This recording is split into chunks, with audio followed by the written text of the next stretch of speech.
Yeah.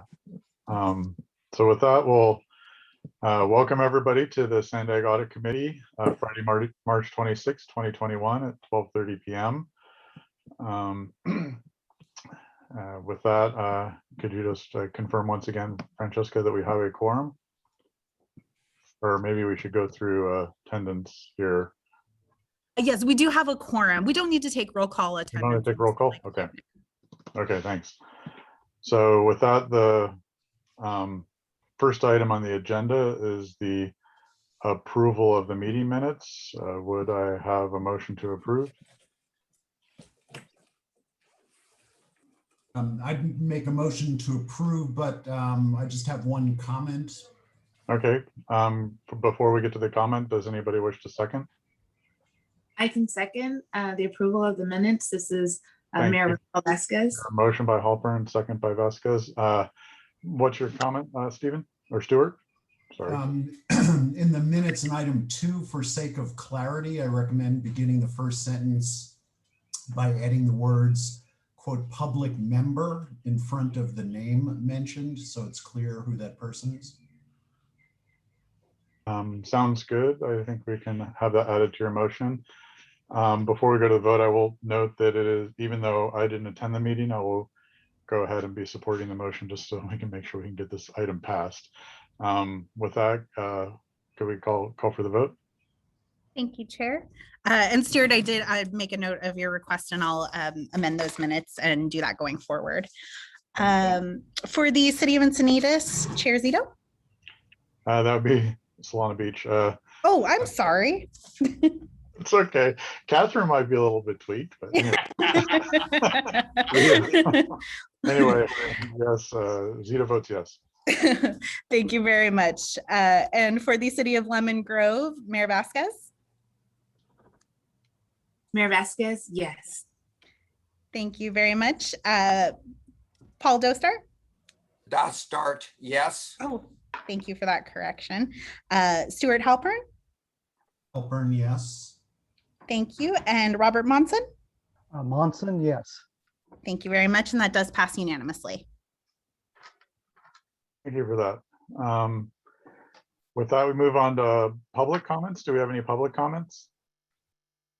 No, Chair, I don't see any hands from the public. Thank you. We'll go to member comments. I will start with a couple. I just wanted to say I'm honored to have been appointed to oversee this group as the chair of the committee. And by way, just to introduce a little bit about myself, I was the primary board member on Sandag for Solana Beach for 4 years. And I have been a council member in the city of Solana Beach for 8 years and starting on my 3rd term. If you're interested, my professional background in addition to that has been, I worked as the title that I had was Distinguished Technologist in the area of software for Hewlett-Packard is my previous role, where I worked on software services and solutions for that company and led an organization of roughly 200 people. I have not personally had direct accounting experience, but I was in charge of a $30 million budget. So I've been running through lots of numbers through my life. So just to give you a little background, I'm on the personal side, I'm an avid cyclist. I have been involved with music and have lots of fun little hobbies to keep me busy as well when Sandag isn't keeping me busy reading 700-page agenda binders. So just a little bit about me so you can get introduced to myself, and I hope to have a good couple years working with you all and appreciate being here. Chair Blakespear of the board also wanted me to make the following announcement as well. Which is that we will be posting applications for members of the public to serve on the audit committee next week, April 1st. Francesca will send an email to the board once they are available. Please encourage anyone you know who may be interested to apply.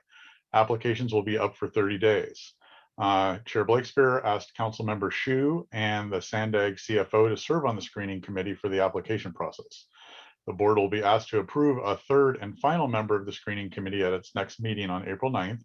And the screening committee will be asked to bring its nominations to the audit committee's public members to the May 4th board meeting for approval.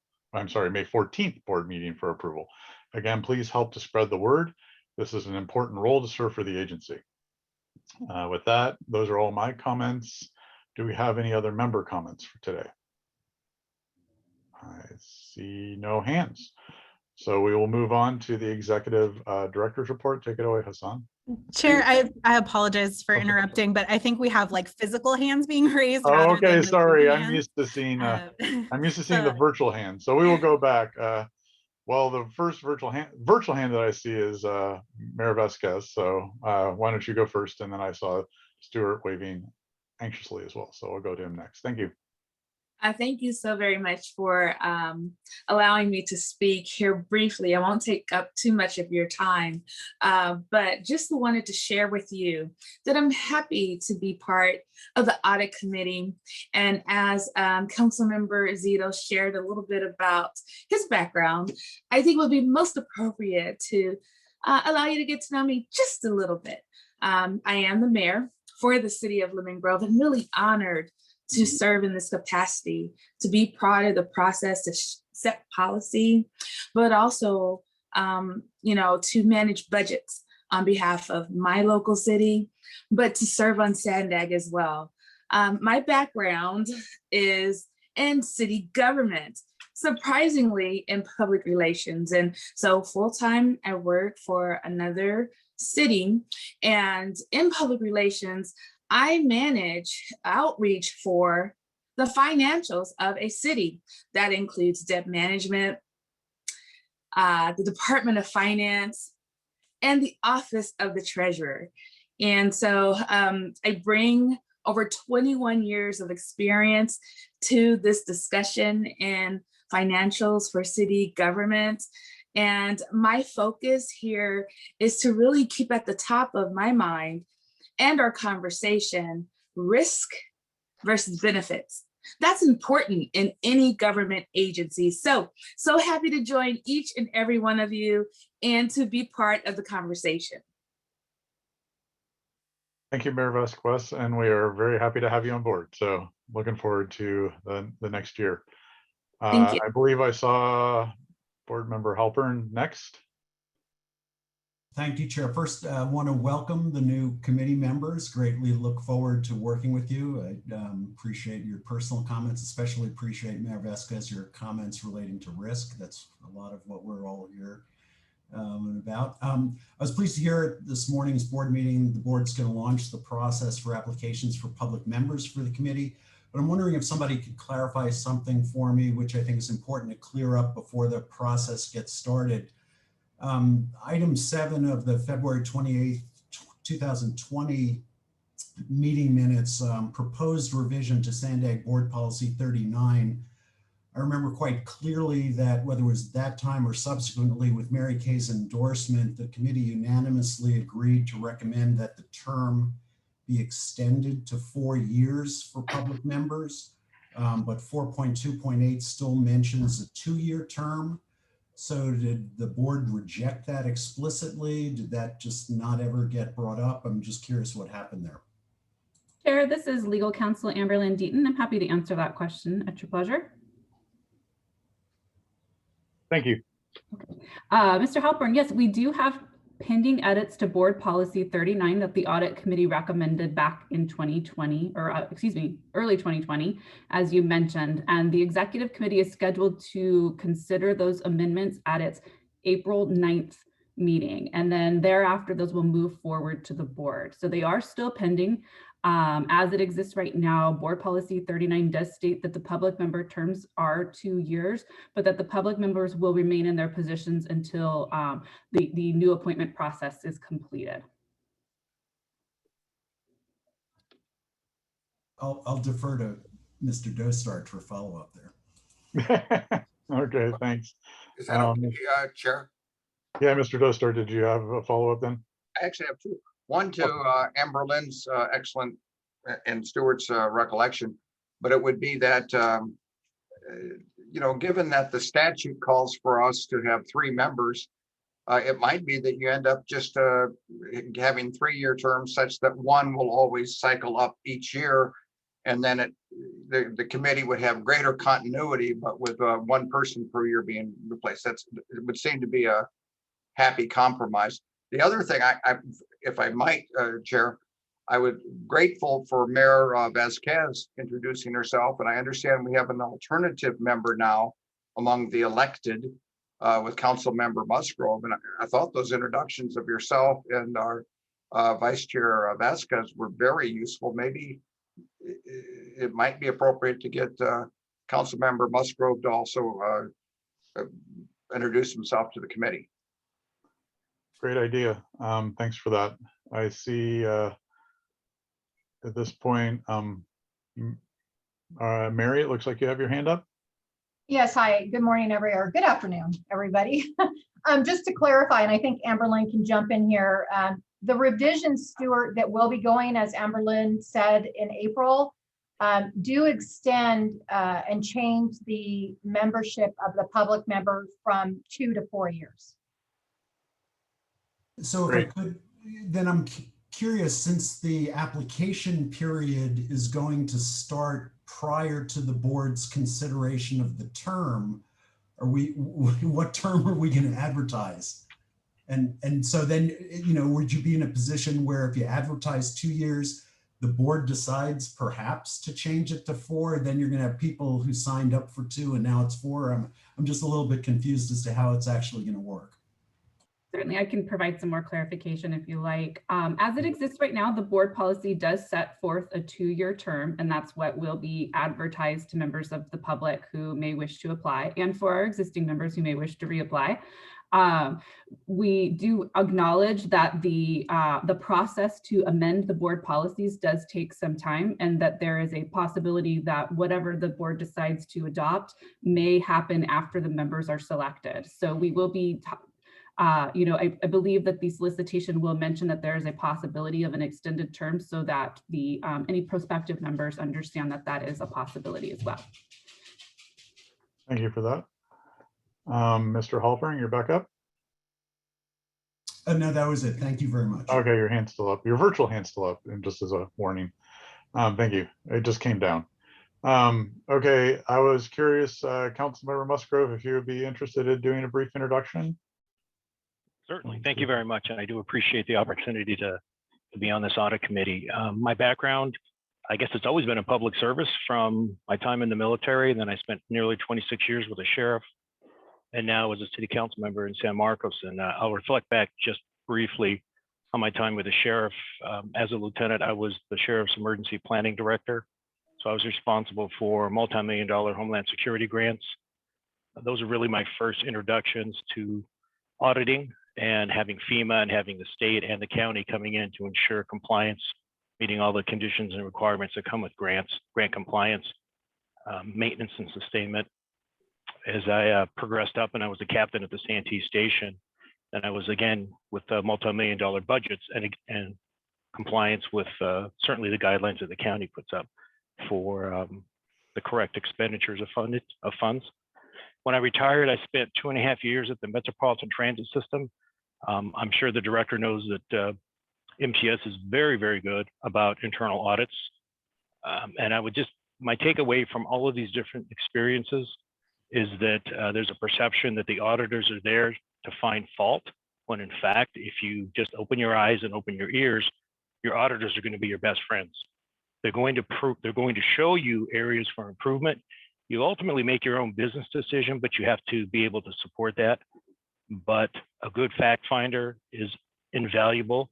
And so instead of pushing away the auditors, they really need to be embraced. You need those people that will tell you, you're doing very well, but here's where you can do better. So I'm really looking forward to this opportunity, and I thank everyone. Thank you for that introduction. Good to meet you and good to have you on board. Pleasure. Thank you. Yeah. Okay. Now that we've gotten beyond my rushed agenda, I don't see anybody else flagging me down at this point. So we will go on to the executive director's report. Hassan? Thank you, Councilmember Zito. Again, congratulations for you and to be the chair of this committee. I think I would can speak for Mary this time. We're excited about your leadership here, and same thing for Mayor Vasquez and Musgrove. Thank you all for serving. I also want to thank Mayor Vasquez for inviting us to her city council last week. Appreciate the opportunity to talk to her council people. And I want to officially thank Mr. Dustart for taking videos and pictures and making sure our money are spent right while having his walk. But good morning to all of you. A couple of items to update you on. The first one is I have been deeply troubled by the recent violence against Asian Americans. The report of attacks of Asian Americans throughout the nation in recent months, including the deadly shooting in Atlanta last week, are tragic. My heart goes out to everyone who has been impacted by these senseless acts. We must be respectful of each other and celebrate our diversity. I stand with and in support of our Asian American and Pacific Islander colleagues. Our Asian American Pacific Islander colleagues have made countless contributions to the agency. I sent an email to all staff indicating this, and I had the pleasure yesterday of meeting with my 84 Asian American Pacific Islander staff.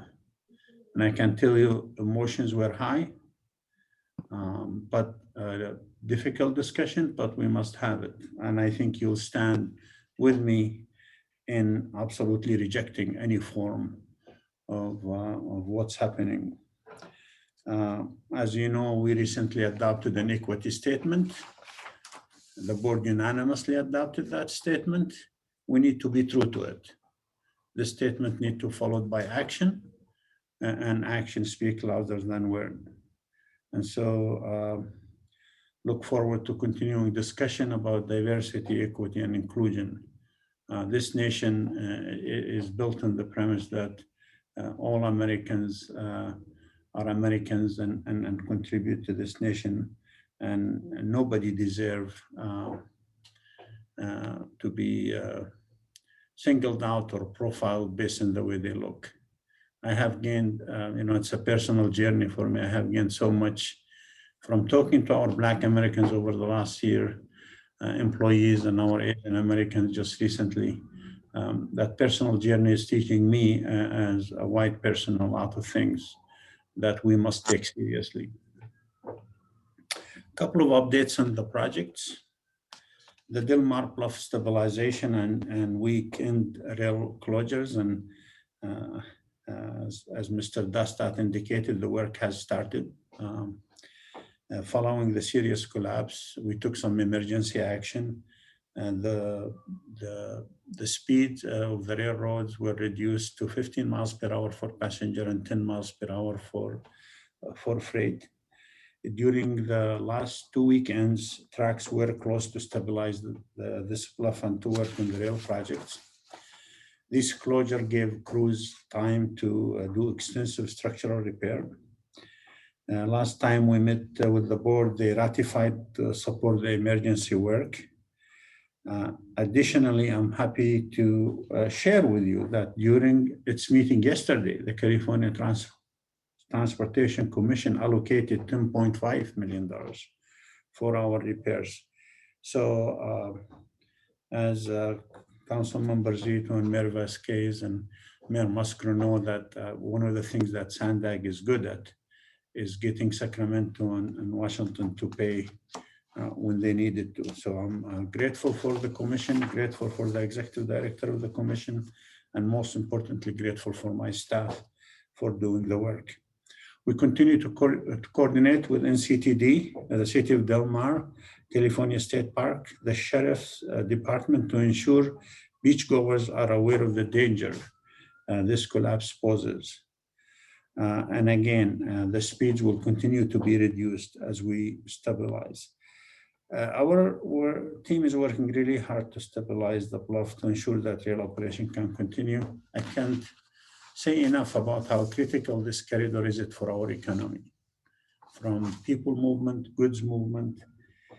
And you heard me say this before, I am tired of using my emergency power to fix things temporarily. And I as I said before to the board, I am not going to recommend we continue doing temporary solution. And instead, we need as a region to come together and move this bluff off and move this track off the bluff inland. You know, people, when I say that, people say, oh, it's going to cost, I think Councilman Barzito will say, it's going to cost a lot of money, it's going to take a lot of time. Both are true. But that doesn't mean we're going to continue fighting nature. Nature is going to win at the end of the day.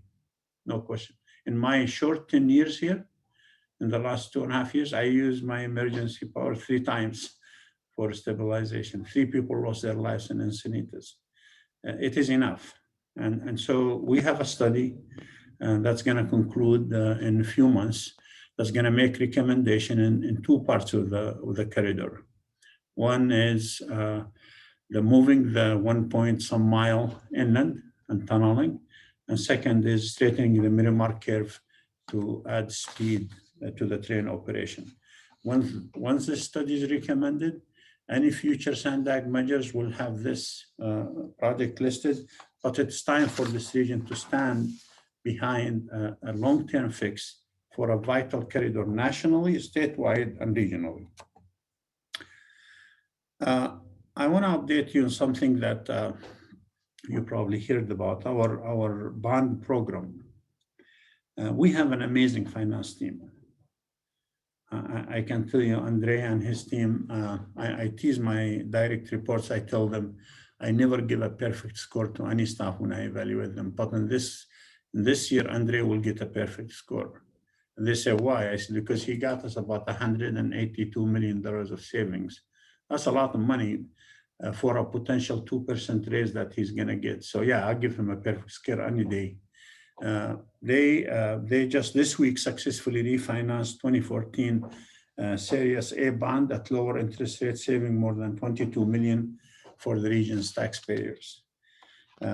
Adding together more than $130 million overall savings.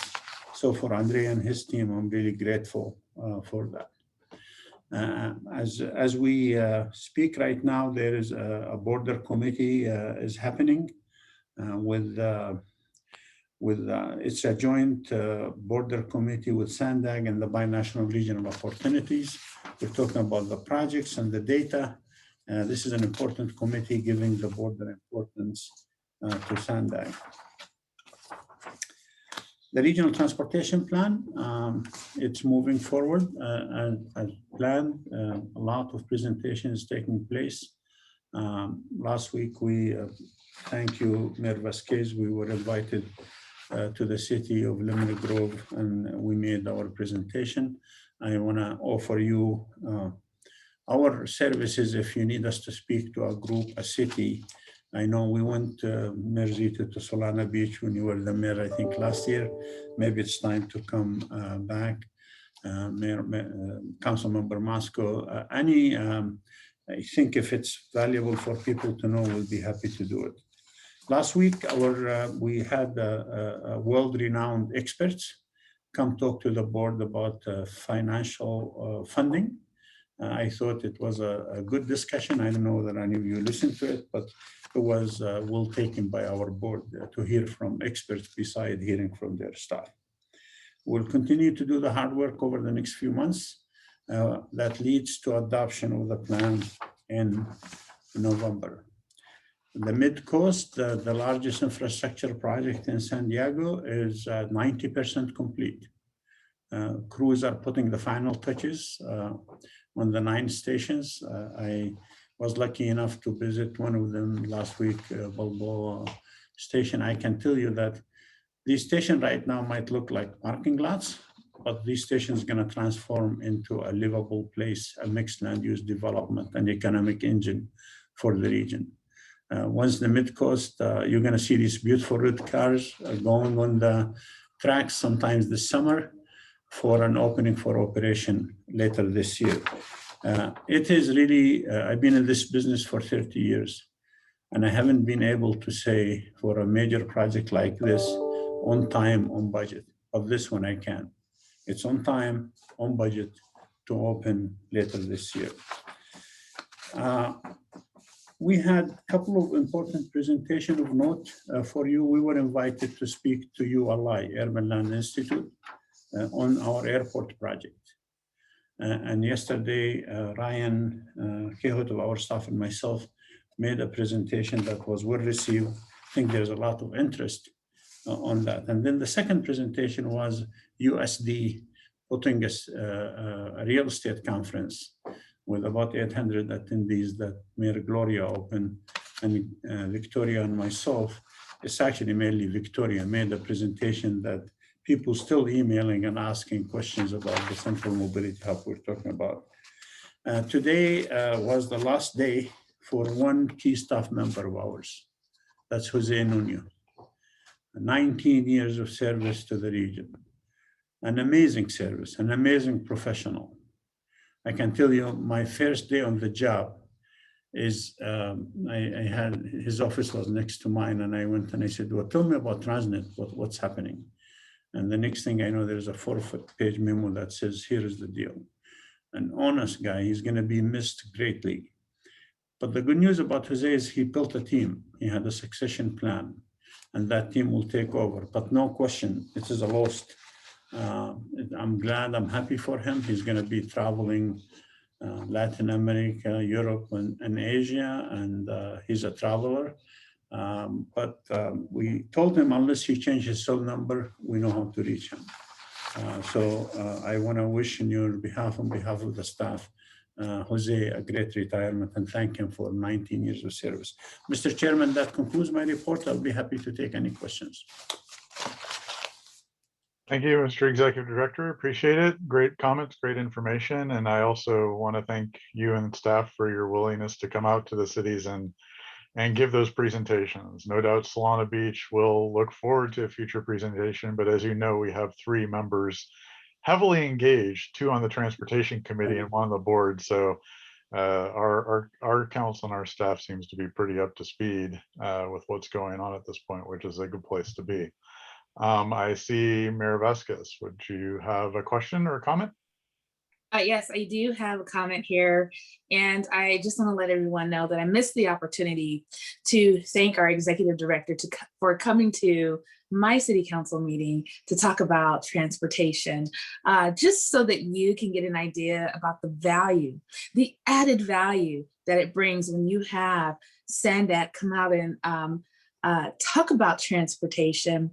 It's measurable. And I say that because the first time that we had representatives come out and talk about transportation and the future in San Diego County, there were lots of comments that were shared and not necessarily supportive comments, but by having Sandag representatives there to engage the public, it provided an opportunity for clarity, clarity regarding the direction we are taking as it relates to transportation throughout all of San Diego County, but also their opportunity to engage, not just in that moment, but in the future.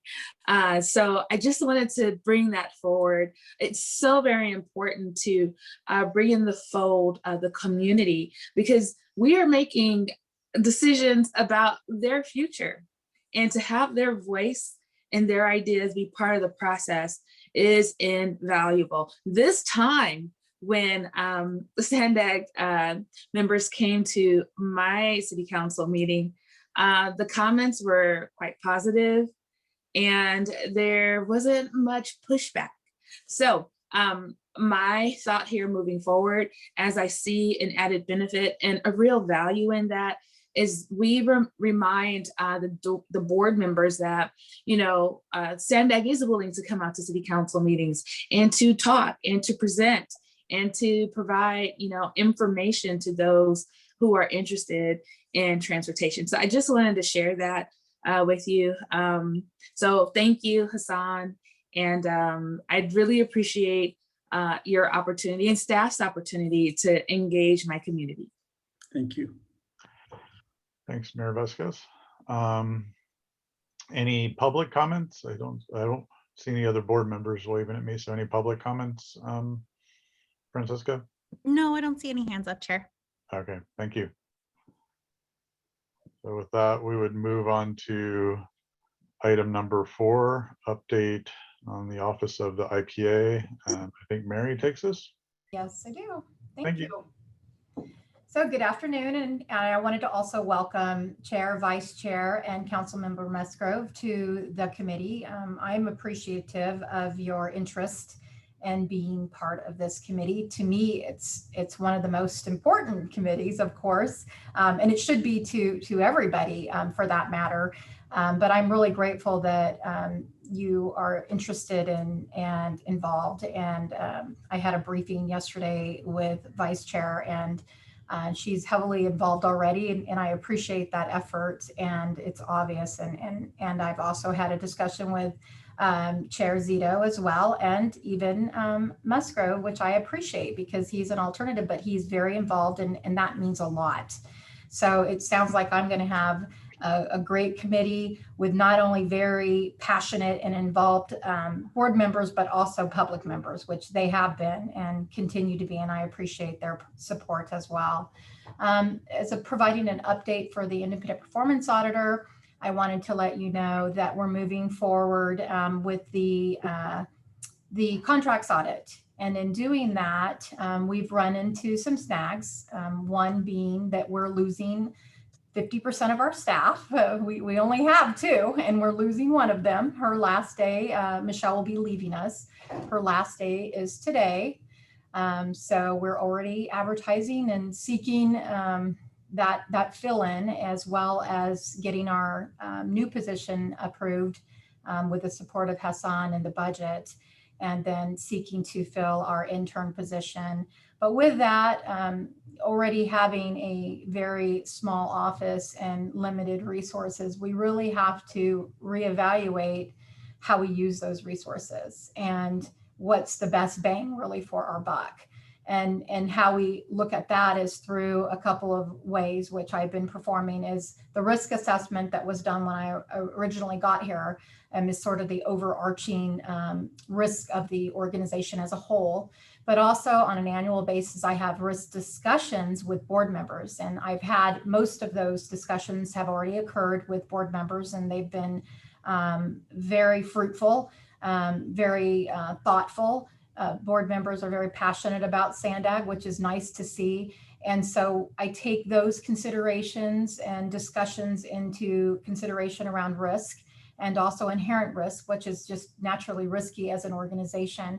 And with that, I have to reassess my resources and how I use those resources. And what I'm finding as I move through these audits is the foundation, or the very basic foundation, seems to be where the findings are coming from. And so now with the loss of this auditor, I'm starting to look at things and go backwards a little bit and say, maybe we need to start by doing less audits and more reviews around processes. I think when the foundation hasn't been looked at in the entirety of an organization, and this foundation has never had an internal audit presence, definitely not one that's been independent, I think the problem is always going to arise in every audit we look at, the same issues, the same findings, and it's as a result of the foundation and the processes never having been looked at from sort of under the blankets. So I think I'm talked to Hassan briefly. I'm going to have a chat with the chair. I've already spoke briefly with the vice chair, and I think we need to step back a little bit. And we need to start maybe looking at processes around the cycles or the foundation of the organization, and ensure that there are proper controls, that there are sufficient resources, and how those controls can be, if they don't have the resources, compensating controls. What else can we do to ensure controls there? And also that they've got updated policies and procedures. And I think if we step back and look at each one of these accounting really cycles, budget cycle, vendor cycle, accounts payable cycle, really looking at the foundation and the controls around those cycles, and then trying to help and support management on almost a consulting or support basis on how they can strengthen those controls and increase and improve those policies, that we then after that support go in and start to do our audits. Because my concern is that we're always going to have these same findings, and it's really not going to be about the audit, but more about the foundation of what's going on at the basis of the organization. So I'm going to have some discussions with some more discussions with Hassan, some with my team. Again, we're losing some staff, so I have to adjust those hours anyways, and then come back and try to see how we can really use our resources and get the best bang for our buck that would bring the best benefit to Sandak as a whole. And that's really what I'd like to accomplish. So more on that. And we'll move forward. I mean, we do have a very small office and very little resources, but I'm hopeful that by re-engaging and kind of looking at things from a different perspective, that we can just use the best we can with our resources and make the best benefit with that. With that, I have no additional updates unless someone has questions for me. Thank you, Mary. Appreciate the comments and appreciate your looking outside of the box on how to make the most effective use of the team that you have there, and looking forward to the conversation of how we might consider this and bring it back for a more robust discussion. I see Mayor Vasquez, you have some questions or comments.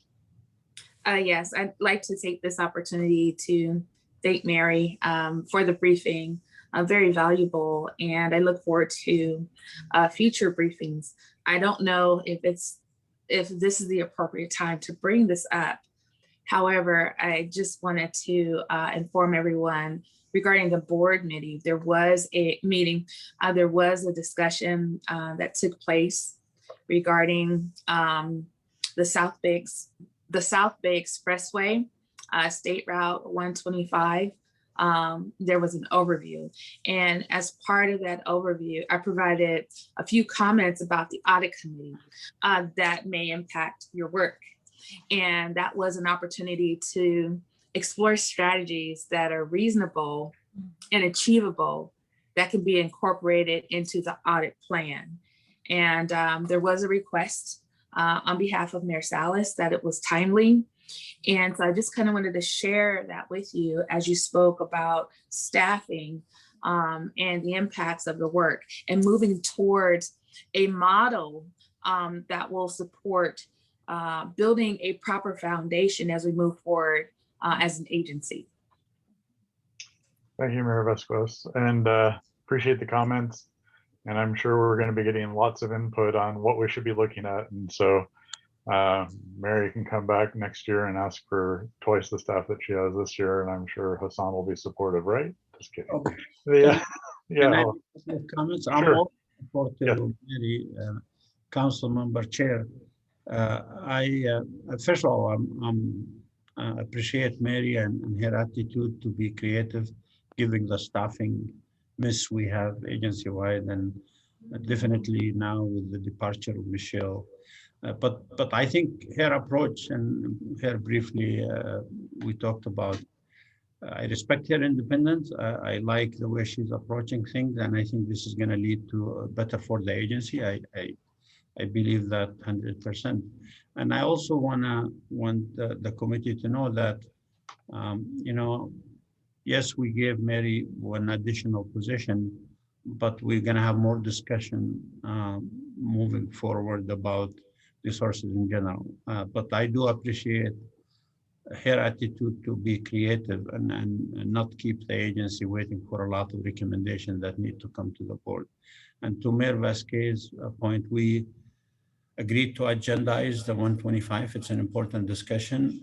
I think, just to be clear, Mary did make a recommendation of her plan to the audit committee, and the audit committee make a recommendation to the board. So Mary will determine what part or which part and how the 125, that she's independent, she can determine that. But I appreciate you bringing it up, Mayor Vasquez.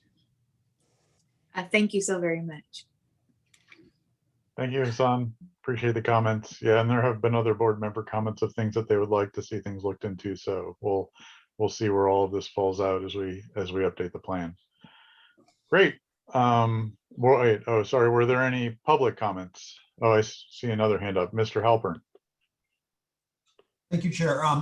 Mary, just wanted to go back to one thing you alluded to. You mentioned as part of the annual risk updating, you go through a process and confer with board members. I think you mentioned that you spoke to some board members. Did you reach out to all board members in that process?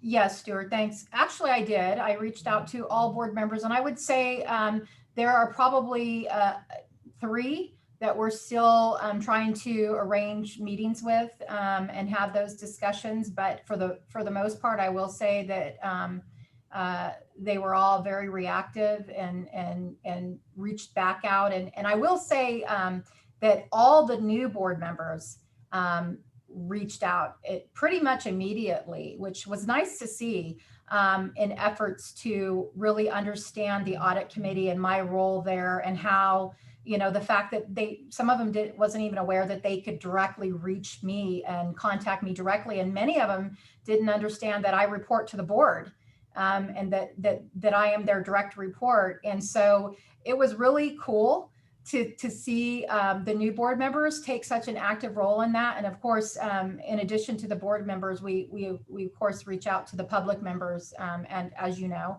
and have a discussion with them, because they also have that past experience and what had occurred in the past. And, you know, the fact that they are representing really the public is a big importance that we involve you as well. And so, yeah, we got a good size of responses for the first time, actually, since I've been here, because I offer this discussion every year. And I will say it was really nice to see that this year there was so much response back in that. Great, glad to hear that, because particularly, you know, as we've already heard, there's been a lot of discussion already about, you know, resources for your office and the big agenda demands, et cetera. And it's really important that board members have those discussions with you directly as much as possible, so they can get an understanding of how you're trying to balance the needs relative to your resources. So really glad to hear that. Thank you. Yeah, absolutely. And I'm glad you brought that up again, because I think it's important that we're all aware of how the process works. And I think that's through education and through discussion. And like I said, board members should know that they can reach out to me directly, and that my plan is done not just at the request of audits, right? But that I look at risk and other perspectives from my perspective as an auditor, and determine a plan based on the resources I have. And then of course that plan comes to the audit committee for approval. And always with that open discussion and dialogue, right? So it's definitely, it was a pleasant surprise to see the involvement this year versus the prior 2 years. For those comments. Okay, with that, Francesca, do we have any public comments? No, Chair, I don't see any hands from the public. Great, thanks. So we'll move on to item 5 and the development of the 2020 performance measures. And who's taking this report? Chair, I can go ahead and do that if Okay. Stuart, you jump in when you feel you need to. My name's Bob Monson. I'm one of the public members. Stuart and I were part of the subcommittee, ad hoc subcommittee last year that performed Mary's annual review. It covered a period of April 2019 to November 2020. According to policy 39, the audit committee is responsible for conducting the annual performance evaluation of the independent performance auditor against performance measures and that have been established and adopted by the audit committee, as well as recommending to the board the annual compensation of the independent performance auditor. Again, as I said before, Stuart and I were a part of the subcommittee that had performed her review. We presented the results of that review on November 13th, 2020 Audit Committee meeting. The Audit Committee accepted the Mary's performance as satisfactory in accordance with the Office of the Independent Auditor's contract, submitted that conclusion to the board. The board renewed her contract for a 2-year period at December meeting. However, because this review was done so late in the year last year, no performance measures were developed, no salary adjustment was provided. At the October 23rd Audit Committee meeting, the committee discussed the appointment of another ad hoc committee in the new year of 2021, tasked with developing those performance measures earlier in the year so that it becomes the basis for Mary's next evaluation. Also, they would be tasked with considering a salary adjustment for Mary that would then be presented to the board. And our recommendation, I think Stuart would agree with this, our recommendation would be that this audit committee appoint a subcommittee to task with completing those 2 items, which is develop performance measures on which to measure the auditor's performance, as well as consider salary adjustment for the last performance audit. And with that, Stuart, I don't know if you have anything you'd like to add. You said it very well. Thanks, Bob. So I get.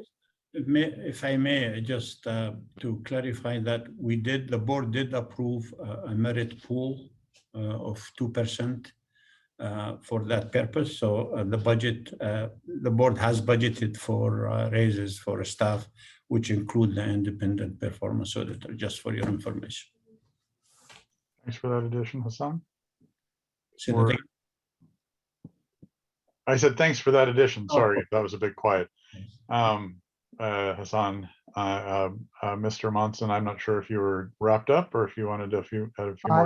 That was all I needed to say. And I guess if you're looking for a motion, I don't mind making a motion, but I wasn't sure if you wanted to have some more discussion. Yeah, it's good to, let's see if there's any comment first, although I don't see anybody's hands up or questions. I guess I have a question of you, since I wasn't on the audit committee previously. On the prior year, in the prior audit, was there performance measures created that were measured against when the prior review was done? Or was that just done all at the same time at the review? There was no performance reviews. No, I'm sorry. No, there were no performance measures developed because we had such a short time period in which to conduct the performance review of Mary. It wasn't really started until the October timeframe. We had to have it done by the December board meeting. And that simply isn't enough time to develop performance measures. And it's really not fair to Mary to develop this. Yeah, but it hadn't been done in the prior year and a half. No, it had not. Okay. And if I could just elaborate, just for the sake of clarity, so there's full understanding on this. Bob's right, there were no performance measures, but we did engage with a very experienced consultant to develop a performance framework against which the measurement was made. So it wasn't like a, just, no, I understand that. I'm just wondering what was in existence at that time and whether we have a basis from which we can move forward on. So it sounds like you do have a framework in place that was used, and that framework might be a basis from which we can create some measures going forward. Yes, I would agree with that. Okay. Chair. And then the presumed timeline on this is for December of this year. As far as what is the performance period that we're talking about? If this is supposed to be an annual review. Yeah, it's supposed to be an annual review, so it would probably cover this current year. Calendar year. Was retroactive, I believe, because of the evaluation was retroactive to last December. if I could understand correctly. Yeah, I'm just trying to figure out if we're doing performance evaluations for the IPA on a calendar year or a fiscal year. Fiscal year is obviously July 1st, or is it Yeah. September? Well, I think her contracts relates it to her contract. period. Contract, okay, And the reason why we had to do it for December is her contract has a 120-day period for notification for renewal. And that's kind of what drove that December timeframe in particular. okay. But the goal here is that we want to establish performance metrics at the beginning of the year, as you Right. were, I think, alluding to, because then that's what you measure. That's what I'm trying to see, and we need to catch up, because obviously by the time these are adopted, the year will be halfway over. So I'm guessing Mary would prefer more than 6 months to try to meet her year's worth of objectives. But anyway, we're obviously catching up a little bit already, but I appreciate the work that's been done to date, and hopefully can continue to catch up and then get on a nice cycle here. So with that, any other member comments before we start considering the path forward? How about attendee or public comments? Francesca? No, Chair, no hands from the public. Okay, thank you.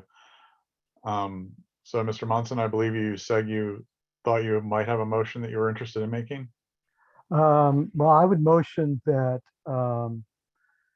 the audit committee appoint a subcommittee to whomever the chair and vice chair would like to put on this committee to tasked with developing those performance measures upon which Mary's evaluation would be measured, as well as considering a salary adjustment for her performance of last year.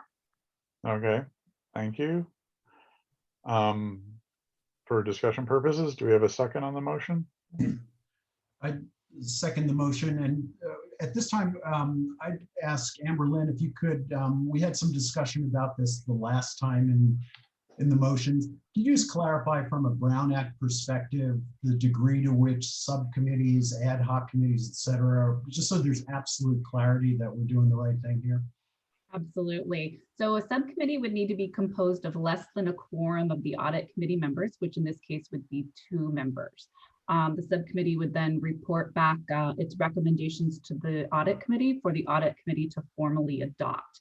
And so as I understand Mr. Monson's motion, as he just made it, he is suggesting that the chair and vice chair nominate the members to this subcommittee. Another alternative would be for the motion itself to include the members that you would like to see on that subcommittee as well. Thank you. You just answered my question as well. So I guess from a timeliness perspective, would it make more sense for us to try to appoint people today? Because I'm assuming if we come back, it won't be till next month until we actually are able to, as a board, appoint that, unless you just want to give the chair and the vice chair the ability to make those appointments. And then, we can get that done quickly and don't have to come back. So was your motion intended to give us that authority? And I guess, again, a question for staff is, if they give us authority, we can just do that without having to have approval from the full committee. Is that correct? That's correct. So the motion as it stands gives the authority to the chair and vice chair to select the 2 members for the subcommittee. Okay. But Mr. Monson could amend his motion to include the 2 specific members of the subcommittee now, and the audit committee could vote on that as well. Okay, thank you. So Mr. Monson, are you okay with your motion as it stands, or? I'm okay with my motion as it stands. Okay, and appreciate give both of you the authority to select. I would say that this, the sooner that the subcommittee can get started on this, Yeah. The better. Awesome. And so. Yeah, no, we would. Yeah. That's why I asked the question I did, because I want to make sure we could do it before the next meeting, obviously, and hopefully within the next week. Yeah. Okay, Mr. Halpern. Yeah, so if I understand correctly, the goal here is to have this work done for presentation, for recommendation at the April meeting. Is that correct? Yeah.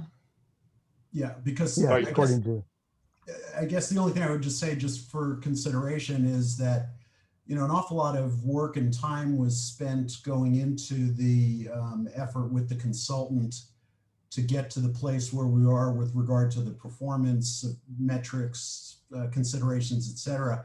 And, for expedience, I would say certainly I would suggest you all consider, having Bob and I continue on with the work that we've really already invested an awful lot of time in to be able to deliver this in April. If people aren't into that, I respect that. It's a good comment. I would gather from your comment you're willing to serve. Yeah, and I have to say, with all sincerity, this is all about doing right by Mary, and yeah, sort of a 1 month time frame is a pretty short time frame to get all this done, and so I'd absolutely be willing to continue on.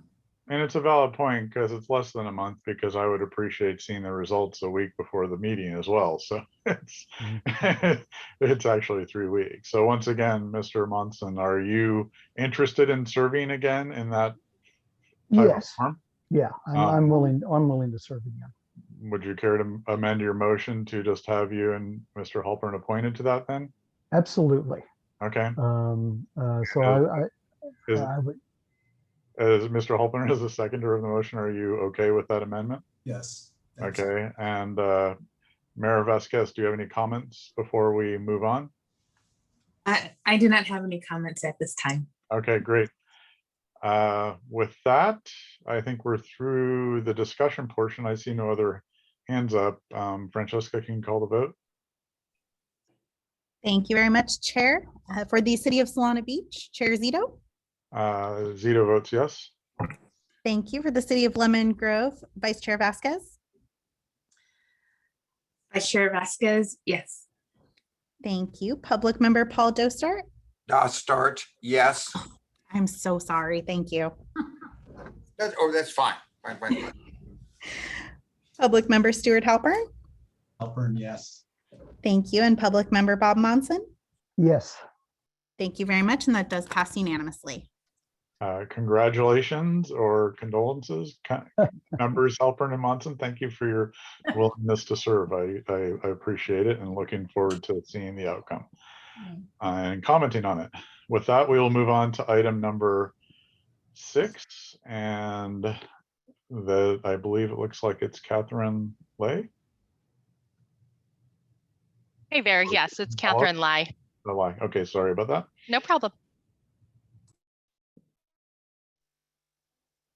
All right, thank you for pulling up my presentation. I wasn't sure if management had any remarks before I went ahead and launched into my presentation today. I do have a quick introduction. Kathy? Sure. Good afternoon, members of the committee. I'm Leanne Wallace. I'm the finance manager of Sandag. So I'll do a quick introduction before I turn it over to Kathy for her presentation. So Sandag is required to go through financial and compliance audit conducted by an independent certified public accounting firm each year. So Kroll LLP was the CPA firm who conducted and concluded our FY20 audit in March of this year, including the audit of Sandag's comprehensive annual financial report, or the CAFR, and the basic financial statements of the 3 component units, the San Diego County Regional Transportation Commission, an entity responsible for the implementation and administration of transportation improvement programs funded by the San Diego County-wide 1.5% sales tax. And the Source Point is a nonprofit 501c3 corporation. Also, the Automated Regional Justice Information System, or ARJIS, which is a JPA established to provide criminal justice information to more than 50 local, state, and federal agencies, as well as the financial statements of the SR 125 toll road operations. So the annual audit also includes the single audit, NTDA audit, Coronado Toll Revenue AUP, and National Transit Database AUP. So the purpose of the audit is to provide reasonable assurance that Sandag's financial statements are prepared in accordance with GAAP and they are accurate and reliable, And it also ensures that SANDAG complies with the federal and state laws and regulations. And we follow the guidelines and provisions pertaining to our federal grants and programs. So we had a team of auditors spent months of time, performed various audit procedures, conducted numerous testings over our financial data before they issued their audit opinions. So Kathy Lai, who's the engagement partner of the audit firm, and her team are joining us today to present to the committee our FY20 audit results.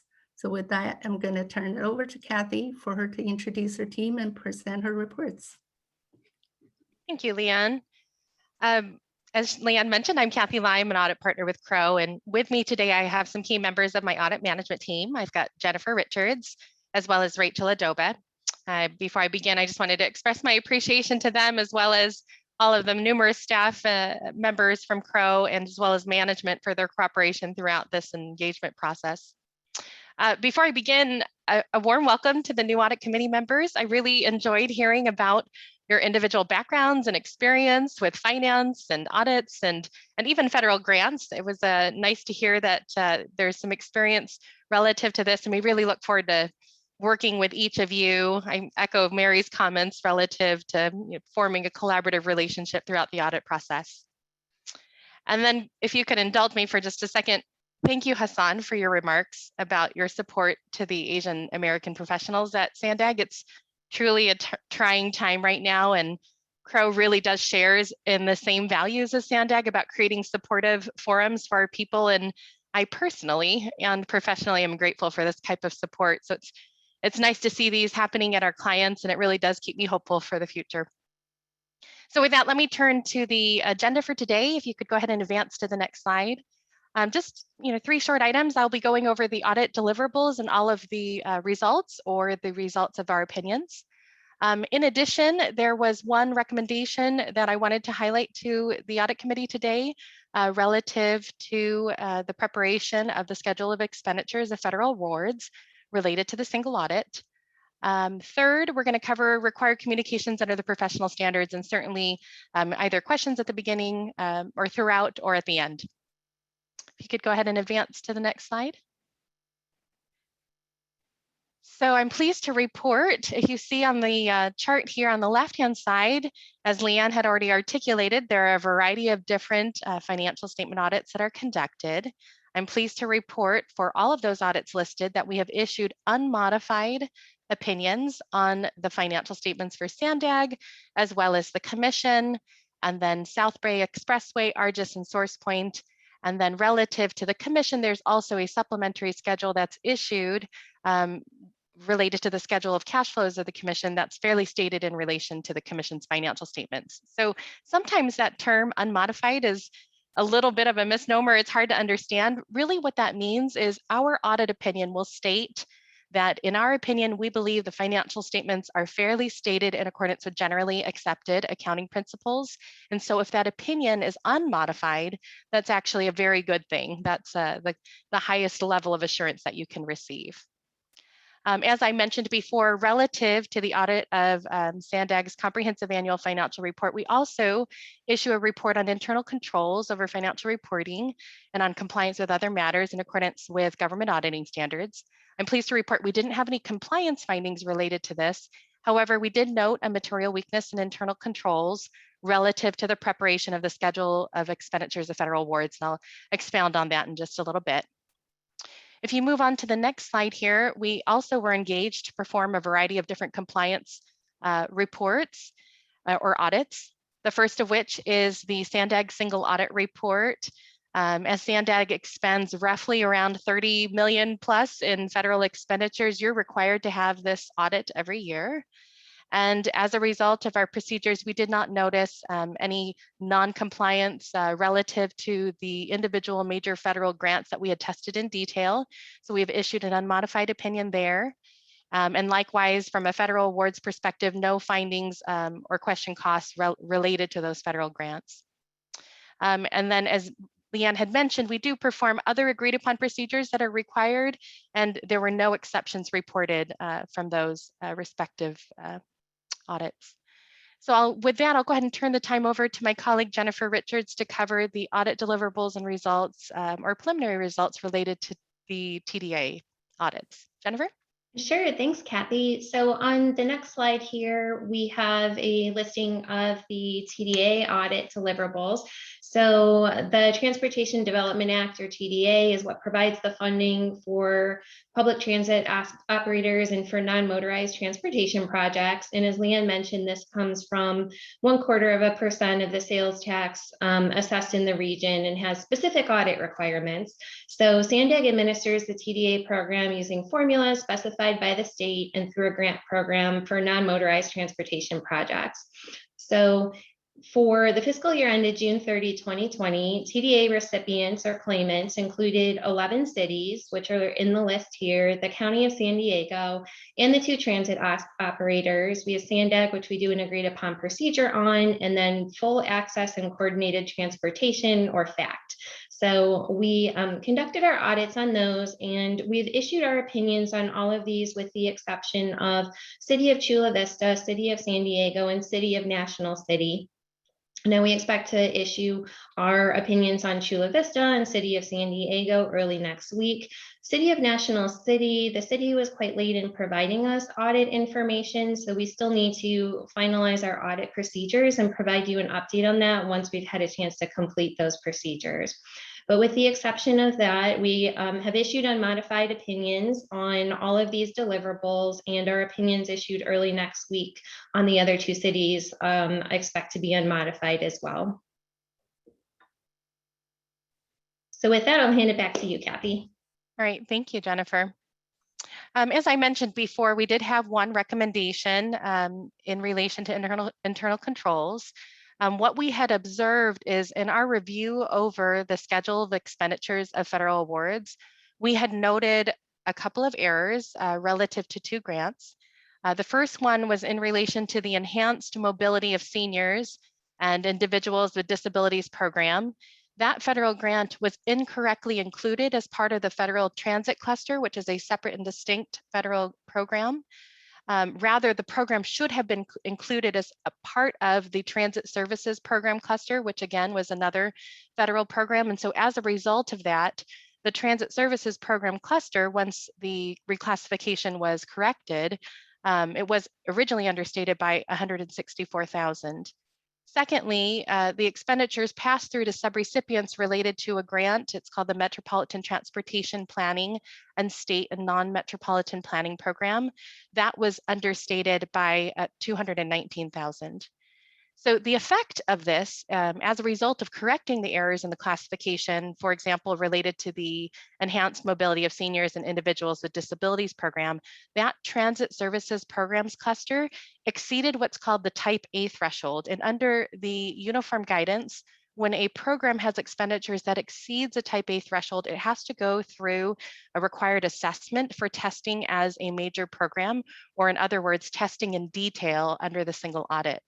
So ultimately, because of that error classification, that Transit Services Program Cluster was not required to be tested as a major program once we went through the analysis, because it had been audited as a major program in 2018.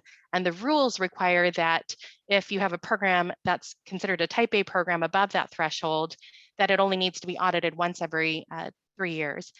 Now, that was just luck, in the sense that, we had audited this program the prior year, and that's the reason why we still wanted to continue to bring this to your attention, because anytime you have errors in classification of federal grants, you do run the risk of management not presenting a complete and accurate schedule or an appropriately classified schedule, and then the auditors doing a risk assessment related to the wrong programs. In a similar fashion, in correcting the subrecipient expenditures for that Metropolitan Transportation Planning Program, when those subrecipient expenditures were corrected, subrecipient monitoring as a compliance requirement became a material compliance requirement that we were required to test. Had that not been classified correctly, that compliance requirement may not have been tested by the auditors, which of course would rendered an inaccurate opinion. So for those reasons, while those dollar amounts might be seemingly small relative to $35 million in total federal expenditures, really the proper classification really does impact the programs that we test, and then also the compliance requirements relative to those programs that we're required to test. And because of that, we had classified that as material weakness and internal controls.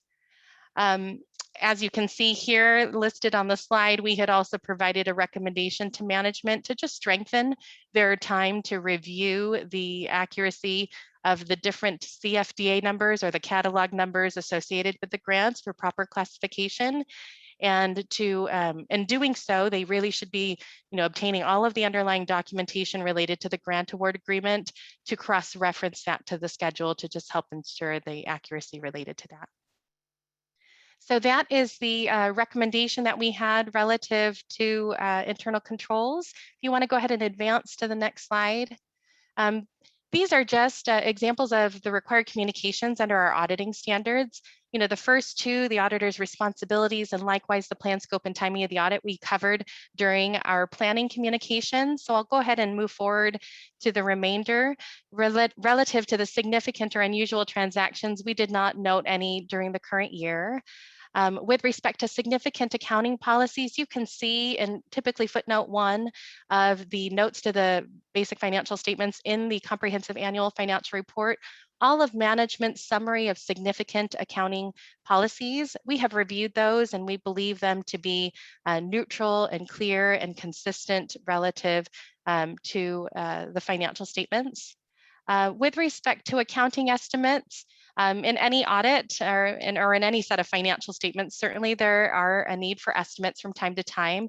A really good example of that is the recording of the liabilities associated with pension or post-retirement benefit obligations, or OPEB for short.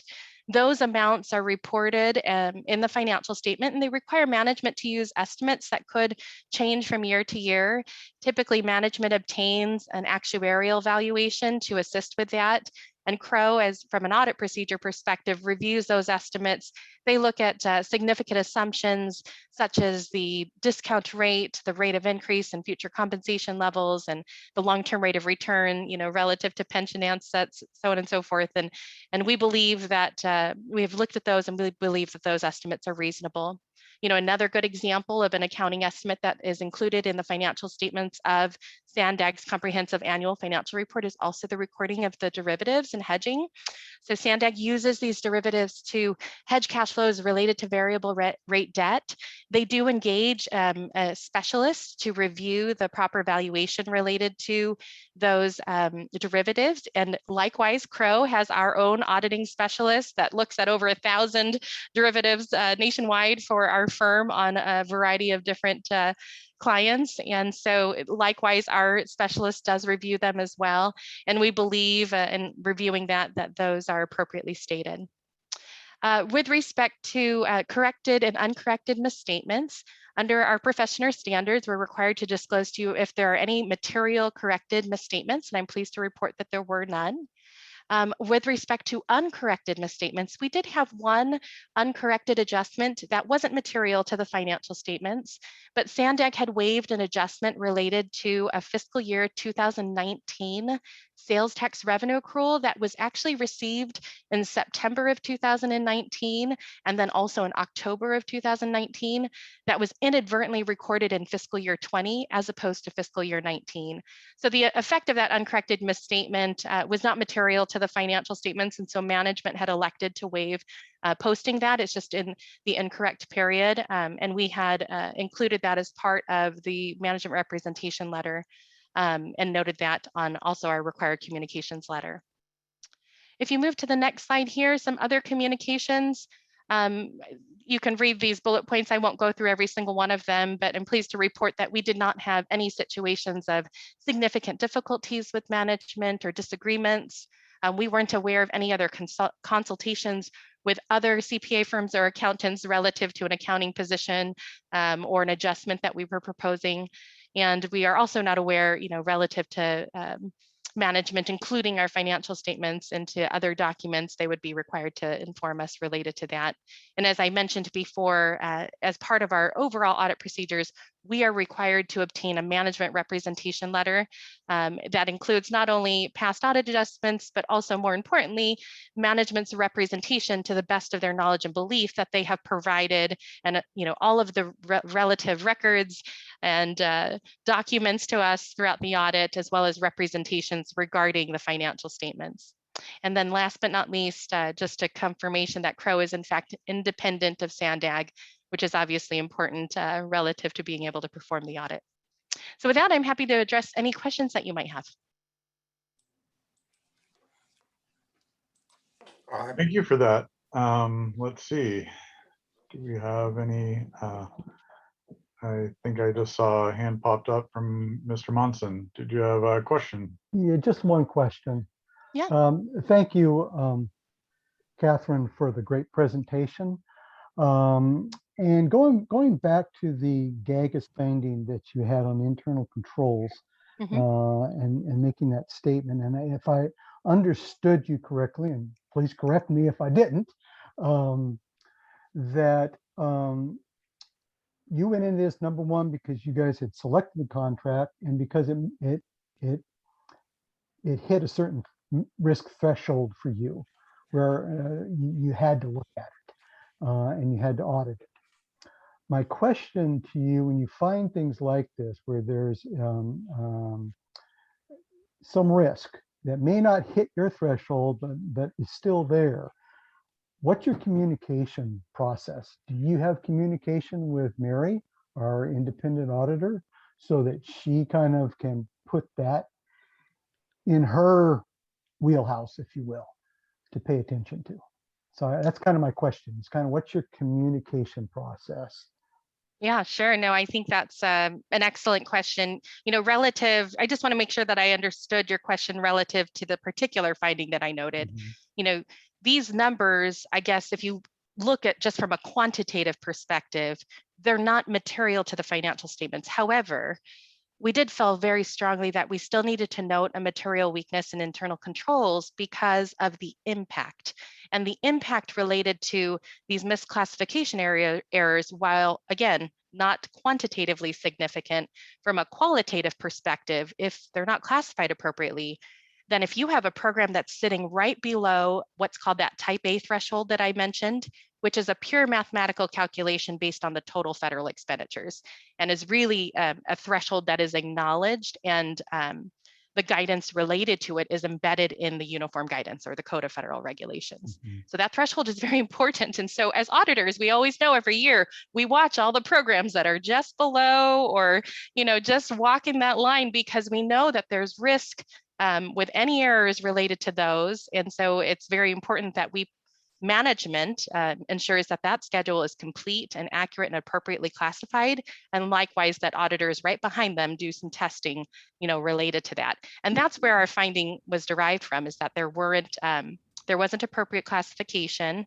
and because of that, it did move the risk assessment required related to one program that I mentioned, that again, had we not audited it back in 2018, technically, we would have had to audit it for fiscal year 20. So it was really just sheer luck that we didn't have to do that. The other program was considered a major program, and it was being tested as a major federal grant that we were looking at and opining on this year. But if you look very closely at our audit opinion, it speaks to the compliance requirements that are direct and material to those programs. One of those compliance requirements is subrecipient monitoring. And if the subrecipient monitoring expenditures that are not disclosed appropriately on that schedule, then the auditors don't have the basis to determine a materiality appropriately when we're doing our testing. So again, smaller numbers, but we felt that the impact there was necessary to elevate it to the classification of a material weakness. Now, the second part of your question is, how do you interact with Mary as a performance audit function? And I feel like we are approaching a better relationship and trying to share more. I think at the beginning, we probably could have done a little bit more to talk through our audit plan outside of just perhaps this forum. We have had a number of conversations since as we've been wrapping up our audit where we have shared observations relative to a variety of different processes that didn't elevate to a significant deficiency in internal controls or a material weakness.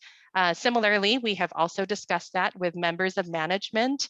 Again, we did not, in our professional judgment, elevate that to a different classification of respective findings that would, be reported here in this presentation. However, we are very aware that this could be very helpful to Mary, as she is doing her risk assessment. And then conversely, we want to hear what she's working on so that we can understand the risk assessments from her side, so that we're not, number one, overburdening management relative to, perhaps doubling up efforts in one certain area.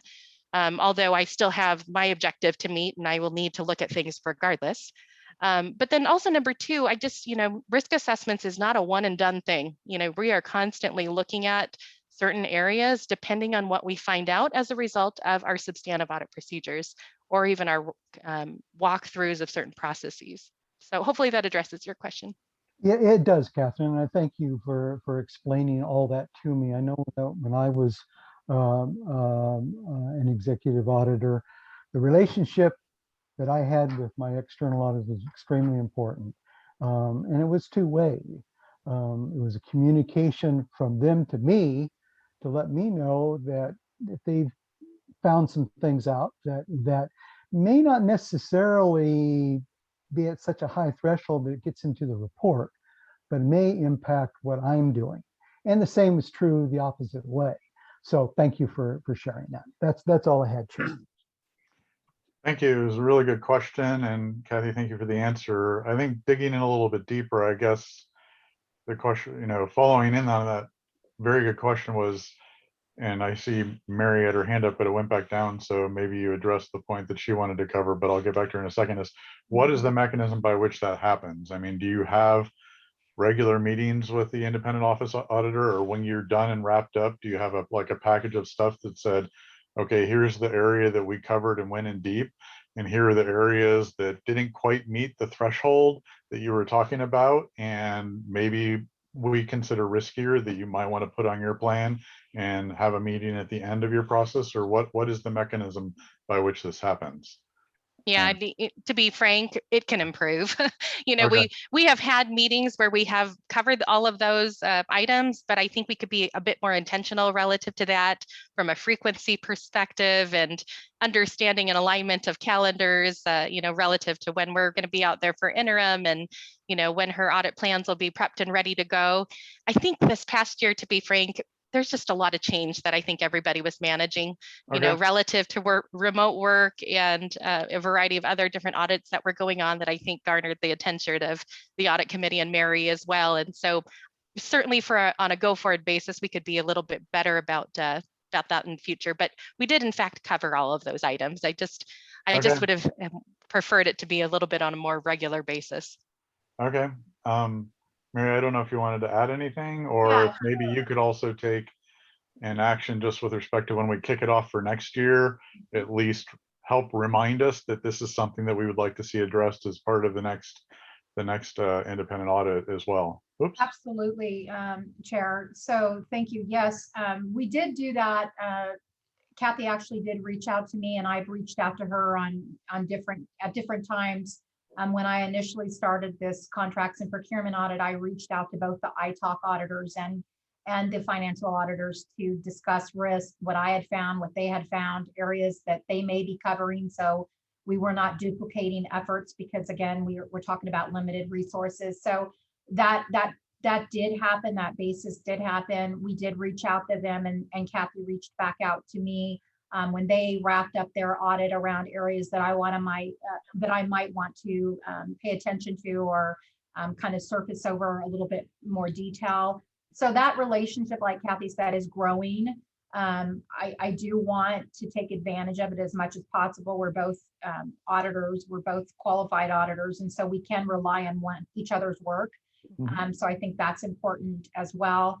And so, yeah, it's definitely there.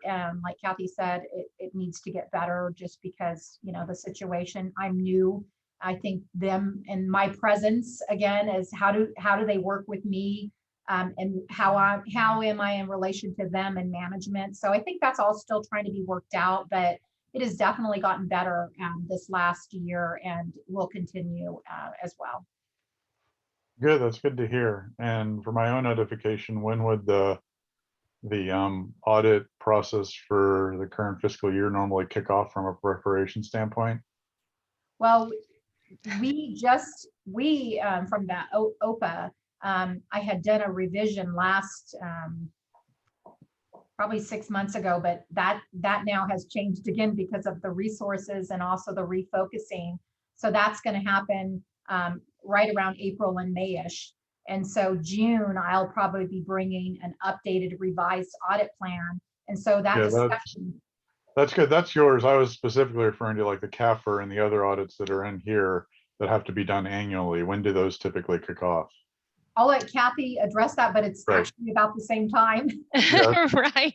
It is really about the same time. Okay. It's like we barely have a chance to catch our breath and we're right back to planning again for next year. So okay, so that's a good time to come back and revisit what our plan is to make sure we're continuing to increase this coordination. Then. That's correct. Okay. Thank you. I see Mr. Halpern, your hands up. Thank you. Also, I think Paul Dostart was waving his. I don't know. Oh, sorry. It's not on my screen. I'll take advantage of the recognition and go first then. Sorry, Paul. Kathy, thank you. You're always so great at presenting this information clearly, and really appreciate that. I don't know if you had the opportunity to listen into today's board meeting, but Andre mentioned at the meeting today some turnover in the finance staff, very notably Jose's retirement, which we spoke to earlier. I'm wondering if you could comment, informally, just between us friends here, on the extent to which in the course of your engagement, you might have seen any areas where you think it would be advisable for SANDAG to be adding finance staff. And then I have a follow-up, but if you could perhaps just speak to that for the moment. Well, it's an interesting comment, because what I didn't present on my slide, but you have in your materials related to this finding, is management's response related to this finding. And in discussion with them, anytime we observe a condition that's reportable like this, we always do a root cause type analysis. And we, spend time with management trying to understand the circumstance and the context of the condition, so we can write a recommendation that's not only realistic, but meaningful to them. And I had heard, and I'll let management and Leanne and Andre maybe speak to this, that, this was a challenging time, certainly just the conditions, the move to the remote work, and it didn't seem like there was an issue of not understanding what needs to be done relative to the schedule, but just having the time and the ability to do that thorough check that was required, related to this. It wasn't a training issue. It just seemed to be, short staff, perhaps, Stuart, or even, just feeling like they just don't have enough hands to be able to do the work. Again, Leanne, I don't want to put words in your mouth, but that was my impression, when we were talking about this, to Andre's point, when we were talking about this recommendation, because, we as the chair had and council member Musgrove had noted, we want a collaborative relationship with management. So, all through this process, we wanted to be very visible about this recommendation, and never a gotcha mentality, but just truly try to understand and help the organization improve in this era. And I think, Andre, you mentioned this is the first finding we've had in 9 years or so related to this type of issue. And I think that speaks to the kind of year that we had, and perhaps some of the underlying conditions related to having enough staff to be able to do the work that they need to do. So I guess I'll pass it along to management to see if I characterize that correct. That's from my perception, but yeah, thank you, Kathy. Sure. You definitely hit to the point. And thank you, Stuart, for you to ask that question. I think I remember correctly, a year or 2 years ago when Lisa left, you asked the same question to ask us if it's going to be okay for finance. I still remember to this day. So, let me kind of elaborate a little bit of the situation and the primary cause of the findings. So like Kathy mentioned, one is the COVID condition, right? So the remote working conditions are all new to us. So all the process changes and that costs a little bit on the productivity, if you will. And also the finance is really short staffed. And at the same time, our workload increased. In some of the duty areas, it's tripled. So like our accounting administration for the debt portfolio. So compared to a couple of years ago, it's really tripled. So with that, we had 3 key positions vacant in FY20. So Stuart, just to go back to your original question, but about Lisa. So Lisa's position, it's literally vacant for more than a year. So she left in August of 2019. We didn't get to fill it till end of last year. So with 3 key positions vacant in FY20 and 2 of the 3 positions vacant for more than a year. So this staffing shortage really caused our work fell behind. So we had to really rush it, get things done at the year end to get things caught up. So staff really worked tremendous of overtime to try to get work completed to meet our reporting deadlines. So all the 3 vacant positions, all contributing to the financial reporting. So with their absences, manager and other staff have to cover for their duties. So, and then plus the COVID working conditions. So it's just causing us not being able to have adequate time to do some in-depth review for certain work product. So we had to kind of make a decision to say, okay, are we going to delay reporting to miss our deadline? Which will have a more severe adverse impact on the agency, or we just have to rush to get things done to meet the deadline, which, our work product quality will going to be suffered. So we just have to make that decision. So finally, several staff approached us to say, can we just ask for extension, not gonna, go on time, but we made a decision, no, we cannot do that because we have debt reporting, SEC reporting, that's gonna really hurt the agency, so we rushed. So when you rush, you can't have a detailed review to keep the quality. So I think the staffing situation, really we need to get focused and really reassess to make sure that we have adequate resources to, carry our responsibilities. So right now, at the beginning of this year, we kind of filled the vacancies, but those new employees still in the process of getting trained. So they're not fully, on board yet. They still go through the process to understand our policies and procedures and requirements to get duties done. So, but as a management, we'll continue to evaluate our staffing situation and ensure, we obtain adequate resources to fulfill our responsibilities going forward.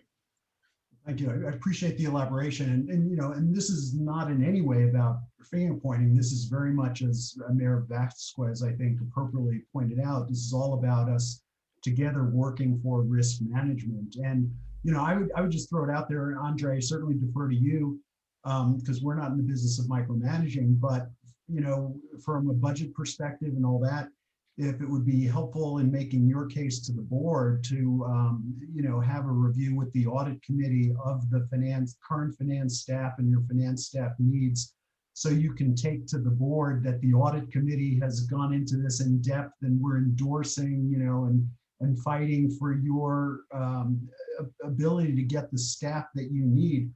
Mary alluded to some very fundamental control questions, and this really has to get fixed, especially in front of a, $175 billion 5 big move program. We all want to make sure this gets done right. So again, Andre, I defer to you as to how we can be helpful, and if having a session devoted to specifically your needs would be a helpful thing from your point of view. I think that would be very appropriate for this committee to entertain, subject to, again, your discretion. But thank you.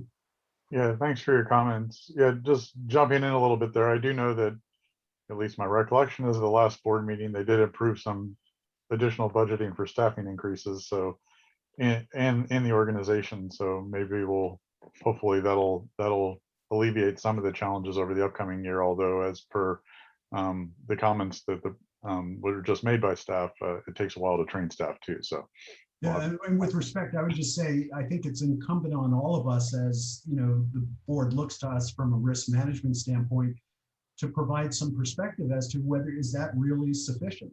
And if there are some true needs, and we've got, Kathy lies nodding her head a little bit, maybe consciously or unconsciously. We all just want to make sure that those additions are sufficient. Mm-hmm. Yeah. Thank you. Chair, may I make just a quick comment? Sure. So, first of all, Hassan just about an hour ago said I'm perfect. Well, I guess I'm not perfect. So that lasted a whole 1 full hour. But I guess, we took the first. I noticed he dropped, Andre. Would you like me to feedback that information to him before the reviews come up? Anyway, go ahead.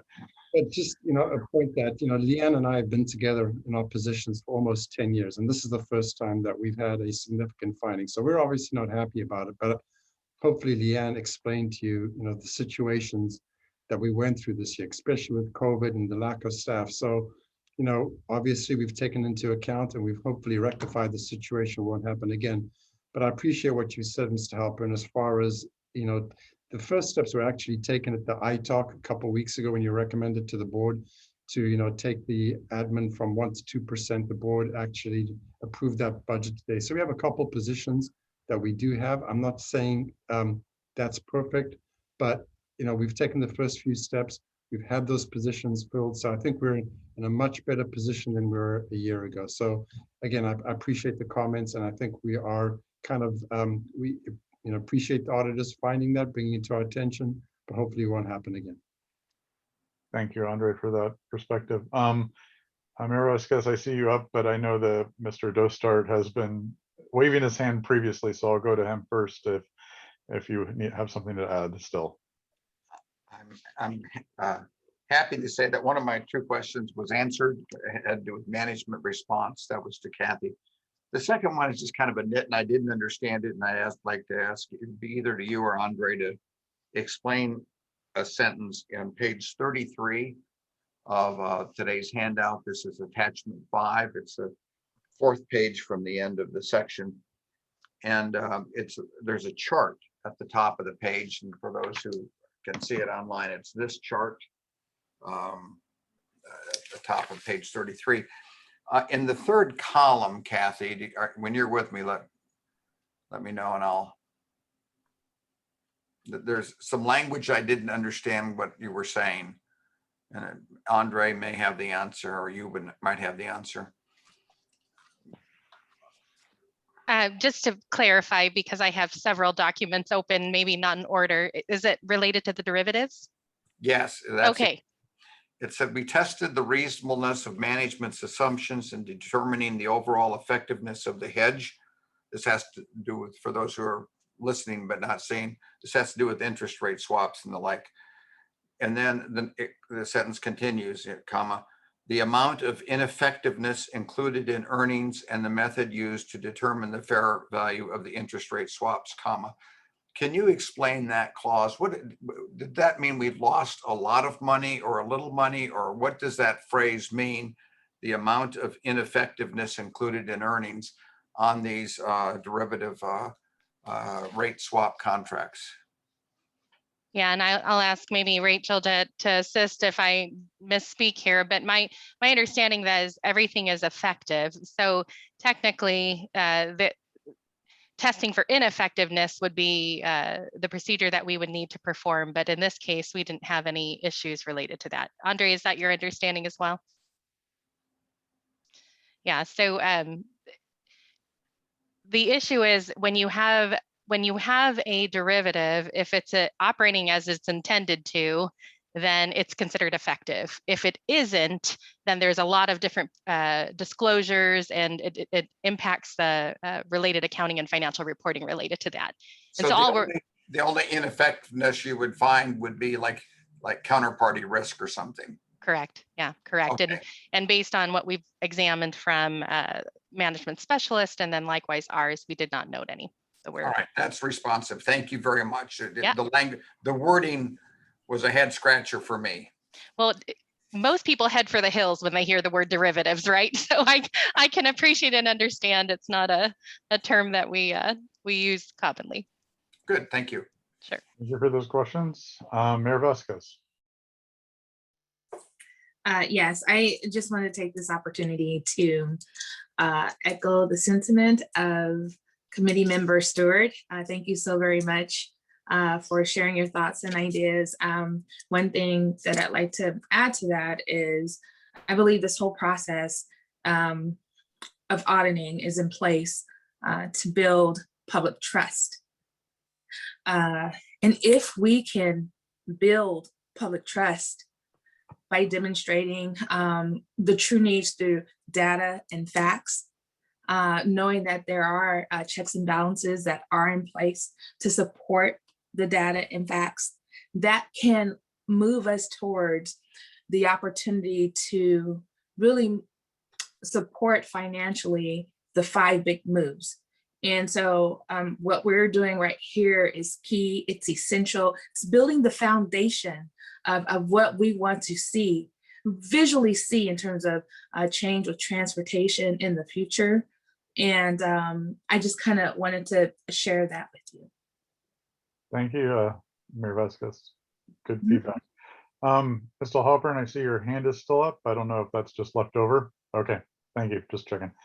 And this was an informational item only, so we don't need a motion. I just will close it out by, albeit Andre, you're not perfect, but I will congratulate you on the team for at least getting to an unmodified opinion and closing that out on what was certainly a challenging year, particularly with COVID mixing up everything and how we're doing everything. And this, of course, all the financial reporting was pretty much towards the beginning of that period. So congratulations to staff for getting through it in a reasonably sane and whole manner. With that, we'll move on to our final agenda item, which is overview of the Automated Regional Justice Information System Division. Looks like that's going to Katie Mugg. Good afternoon, committee members. Thank you for having me. I'm very excited to talk about ARGIS today. It's something that's very near and dear to my heart. I have been working here. Can everybody hear me okay? Just to make sure. Yes, we can. Yes. Okay. I've been working here for about 17 years, was actually with us before we came over to Sandag, and I dabble in a lot of things. So if you have very specific technical questions, Councilmember Zito, I noticed that you had the software background, so I'll try to do my best. And also to Councilmember Musgrove, I know that you are a captain. I've heard your name around here in the past. So you have the law enforcement experience. I hope I don't misstate anything. My experience goes back to DOS prompts and green onion instruments. I understand that.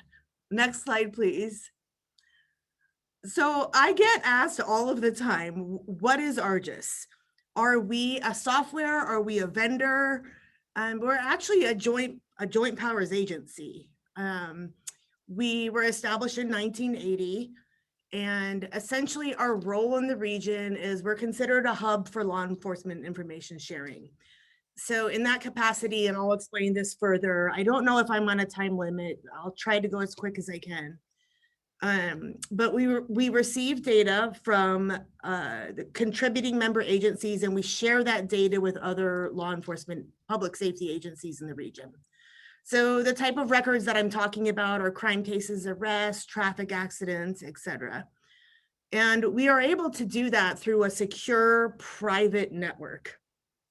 We also develop a bunch of software tools and applications and maintain and procure a lot of regional licenses for other applications for our 5,000 on average a year users. We are funded by member agencies and grants. We do not receive Sandag funding. We are, again, a separate JPA administered by Sandag. And we have been recognized by multiple federal and state entities as a national model for information sharing. Next slide, please. So I believe that we're able to accomplish this through our governance. As I stated, we were formed in 1980, and we had a board of directors, which is interesting because the board of directors, which was comprised of elected officials, was the same kind of structure as the Sandag board of directors. They actually met back to back, from what I've heard. And then the city of San Diego administered us. In 2004, the region decided that, hey, there's a lot of synergies with Sandag and Argus. We're both regional. There's a lot of synergies with transportation and public safety. And so we came over to Sandag, and this involved revising our original 1980 JPA to establish the policies and the public safety committee. So essentially, as you can see on the left, this chart depicts our structure. We have a lot of committees are just on its own, separate than Sandag, not separate than Sandag, but we also have quite a diverse group of entities that contribute feedback to us.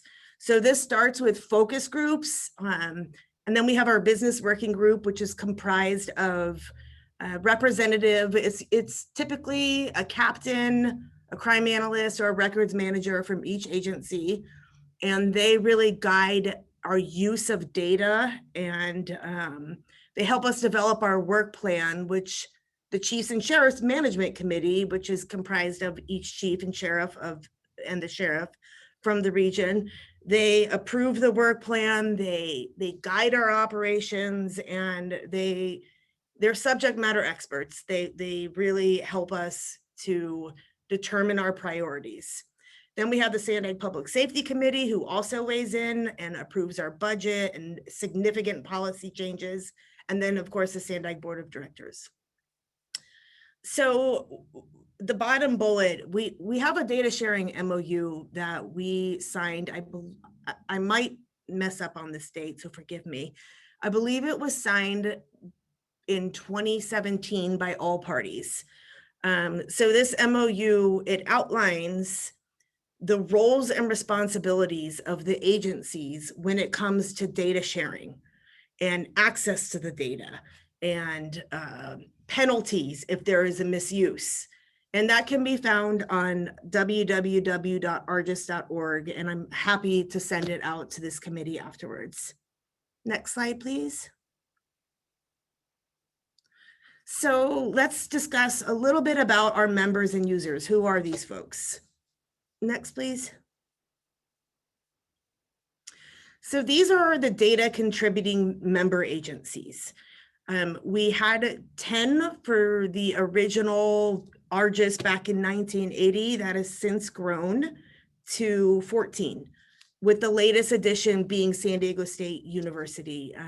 The Public Safety Committee just approved them this past fiscal year to become one of those agencies that contributes data and then facilitates the information sharing between these agencies. Next slide, please.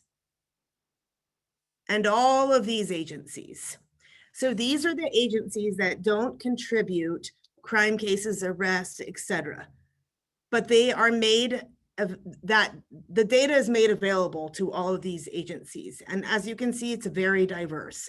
We have school police, we have FBI, we have state agencies, we have Sequan, which was, I believe we're the first in the state to approve Cal DOJ approval to share information with a tribe. Next slide, please. So how does Argus manage all of these people? Our staff of 15 to 18 would never be able to figure out if an officer from Chula Vista left, if an officer from San Diego PD was hired. So we really rely on what is designated as a ACC. It's a CLETS agency coordinator. So CLETS is, that's the Cal DOJ state database, and we are required to follow their security requirements as well as the FBI's. So each agency has a security representative designated to provide access to all sorts of data, not just ARGIS. So we rely on the agency ACCs, or if there is a large agency like, for example, San Diego PD, they have several backup ACCs to provide and approve and take away access. And they also, we have a dynamic security center through Active Directory, sorry to be so technical, but that we maintain, and it allows the ACCs to give away and provide access. And it also allows them to provide specific access to different applications based on agency, based on a law enforcement or a public safety personnel's needs. So for example, a crime analyst may get access to a mapping application. A patrol officer might get access to some of the applications that we manage via our mobile program, which I'll discuss. And again, this is also, if there's misuse, I would like to direct you to the data sharing MOU. That's again at www.argis.org. The region worked really hard to ensure, and it was signed by the Sandag Board of Directors, that all of the agencies are on the same page when it comes to how we share the data. Next slide, please. So what type and how much data am I talking about? Next, please. This is just to give you an idea of one of our this is our primary database. So this contains all of the citations, arrests, et cetera, from the contributing member agencies. We also have other databases, but this is what really is the ARGIS data warehouse. We had a little bit less data contributed this year. I am no researcher or statistician, but we have heard that it's probably as a result of the pandemic. Next slide, please. So to break that number down before that I just showed for 2020, these are the types of incidents that the contributing member agencies, so the police departments, the sheriff, SDSU, et cetera, are contributing. Probation is our latest data contributing member agency to create a new record in ARGIS, which hasn't been done in years. So we are receiving all of the probation data, which is fantastic because of all of the what we've seen with AB 109 and Prop 47. We receive arrests, detention, citations, crime cases, CAD 911 calls from 4 agencies currently. A lot of agencies are wishing to contribute this data. And I'm happy to report that yesterday we got more funding, grant funding, to increase our data storage so that we can increase the amount of data being shared and the agencies that want to share. We have 5 lined up that want to contribute data. If I'm going too fast, please somebody tell me. No, your pace is good. I'll just warn you that our scheduled end time is in 5 minutes, so you might start losing people at that point. Okay. There are important topics you want to cover. Okay. But others may be able to hang on. Okay. So the data gets to ARGIS because we maintain 50 plus interfaces. This is very important. We have a staff that monitors this in 24/7 real time. We get email alerted if something doesn't come through. Next slide, please. So the most important, one of the most important components about ARGIS is that we standardize the data. So I provided an example here. Agencies may enter the data very differently, but within milliseconds, this example, a black Camry would go through 38 validation fields and over 1,800 validation fields for model within milliseconds, and it would come and be saved in ARGIS as black Camry. This allows Coronado and Chula Vista to share the same data. This also allows us to submit regional crime statistics to the states. The Sandag Criminal Justice Research Division relies heavily on our crime stats and our databases for their reports. And we also do all of the geocoding for the regions. So I think, I can't see it on the slide, but I know it. We geocode, which means we plot on the map over 156,000 different road segments. And all this happens within milliseconds. Next slide, please. The benefits, public safety and enhanced public safety. But in addition to that, we are working with all of these agencies that benefit from having this standardized data. The UT or Sandag or the Meth Strike Force would have to go to these individual agencies to pull the data, standardize it, and then report it out for a lot of their projects. But that is all done within ARGIS. Next, please. So we have a secure network that allows us to do this. It's basically the public safety backbone. And what a lot of people don't realize is that our network doesn't just allow all of our users to access ARGIS. We also provide access to the state, which is critical because that's where the wants and warrants are. So if an officer's on the side of the road, we provide that access to Cal DOJ so that they can get all of the state and county, everything, all of the warrants and wants and warrants. We also provide access to all of the sheriff systems. We have a dedicated network engineer. We have a very, very secure environment. Next, please. Sorry, I'm rushing. I really would like to talk more about it, but I can go quick. We host 165 physical and virtual servers. They're mostly virtual nowadays. We, as we do with our interfaces, we monitor our servers and our databases in real time. We do software patches on Sunday mornings from 4 to 6 when it's the slowest time for law enforcement we found. So we try to cater to our customers. And we actually do, this is something that I'm very proud of. We conduct network and infrastructure assessments from outside folks. We're working on one right now. We're NLITs, and I'll discuss them in a second if I have time. They came in, they are penetrating our network and penetrating our infrastructure, and they find recommendations or vulnerabilities. You're not going to find an agency that has none.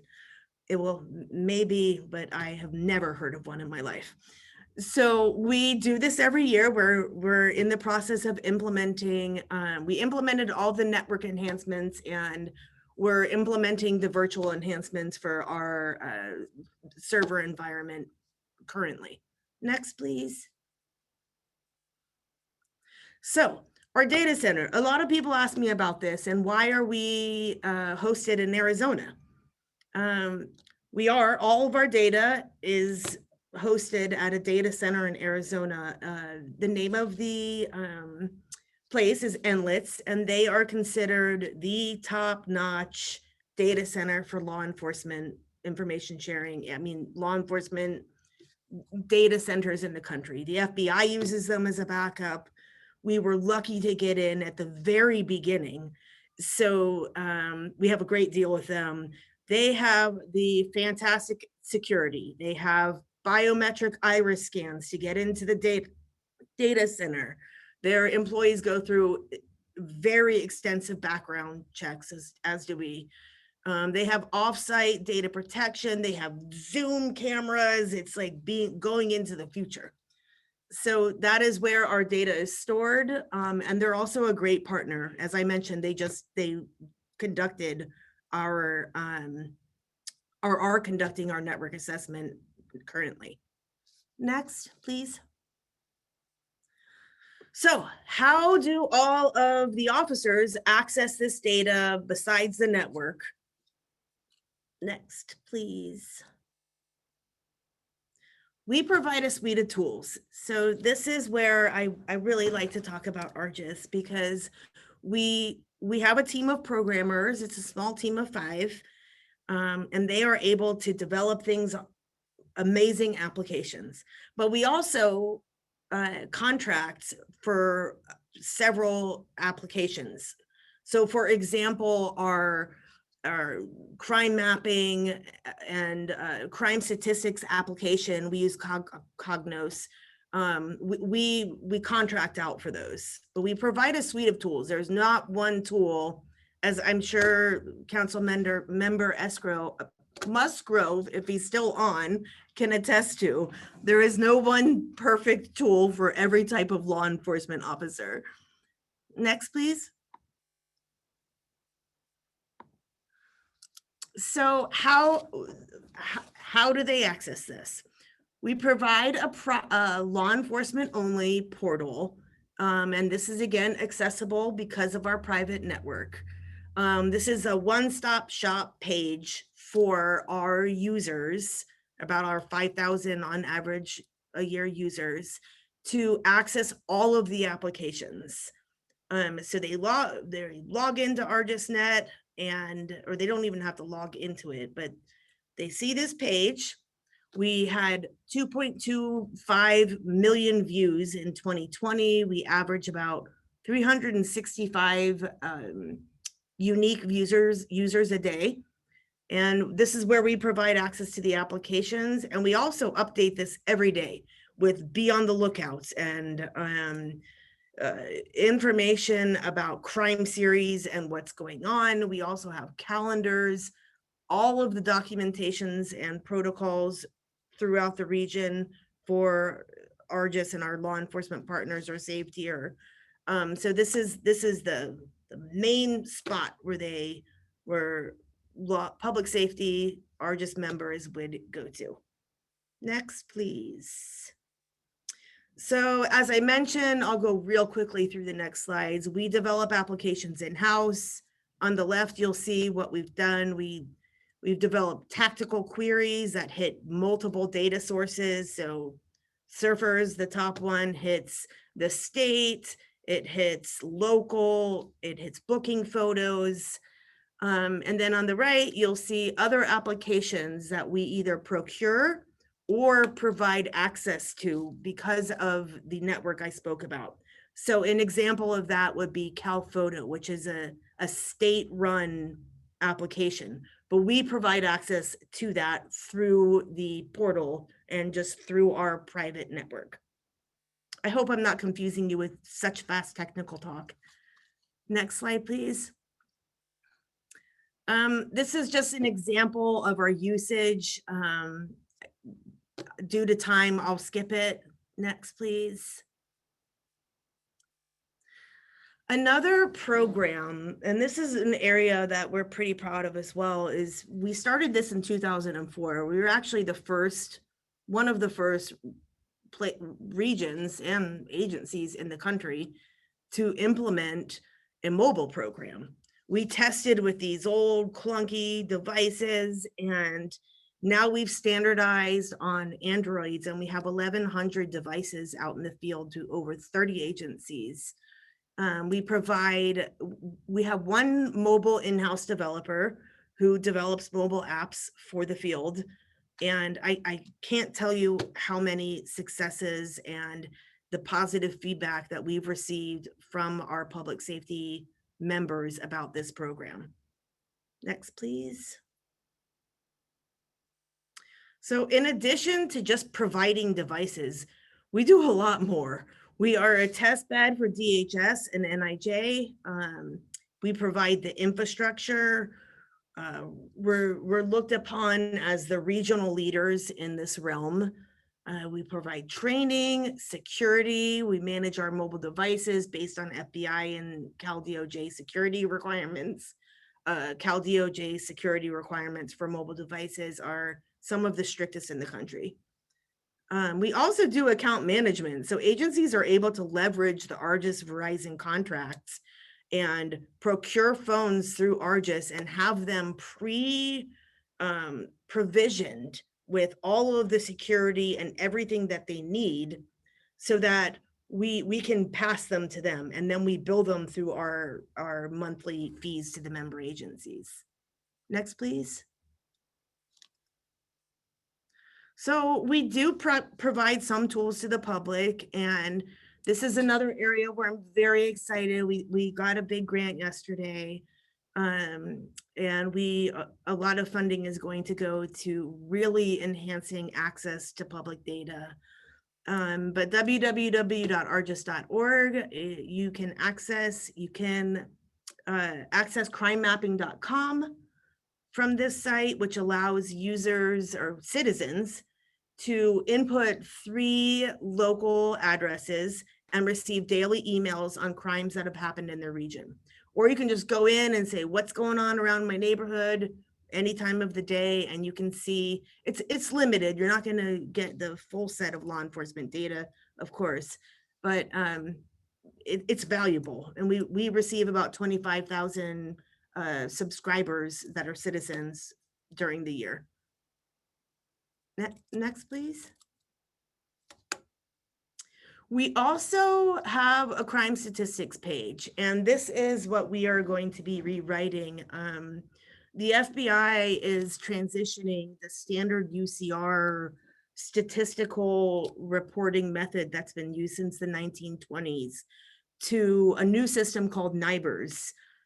This is going to allow us to send data. We're sending thousands of records in real time instead of once a month, and it has a plethora of data. And we're going to be rewriting this application next year so that it's going to be very dynamic, which I think is really in line with SANDAG's data and all of the goals for enhancing access to the public for data.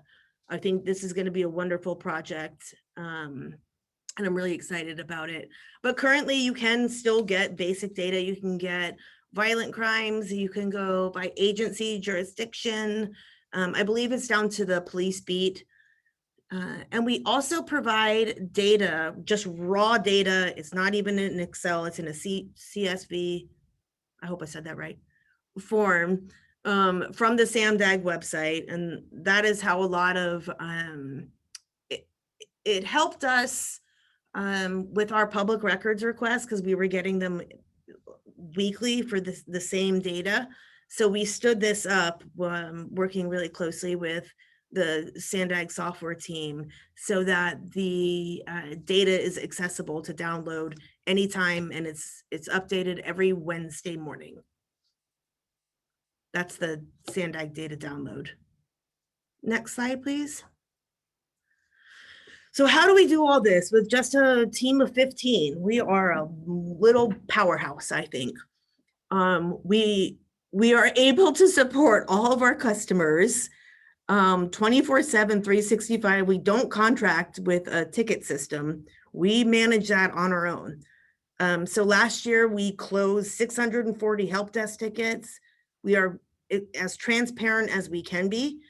We send a weekly service log to all of our member agencies, and then we list any problems we had, any tickets that were opened, any tickets that were closed, any upcoming deployments. So for example, we had 119 deployments last calendar year. So basically these are bug fixes or enhancements to current systems that we are responsible for. Next, please. So compliance, audit committee folks. First of all, I want to talk about our training program, because I really believe that training is very important. So about in 2016, after getting rejected 5 times for a grant, we were finally awarded a training program. And since then, it's become one of the top priorities for the region for the grant funding. And we got more of it yesterday as well. But essentially, we have a trainer. She's a former SCPD analyst. She conducts classes with all different types of agency representatives. They learn from each other. They learn the same skills. We've transitioned to virtual training, and that's been very smooth. We also have a dedicated calendar on the law enforcement website where you can go in, sign up, see who else is going to be in the class, ask for a customized class, and she'll go out and do those. Next slide, please. I'm getting there. So we do have a pretty stringent process for taking on new technologies.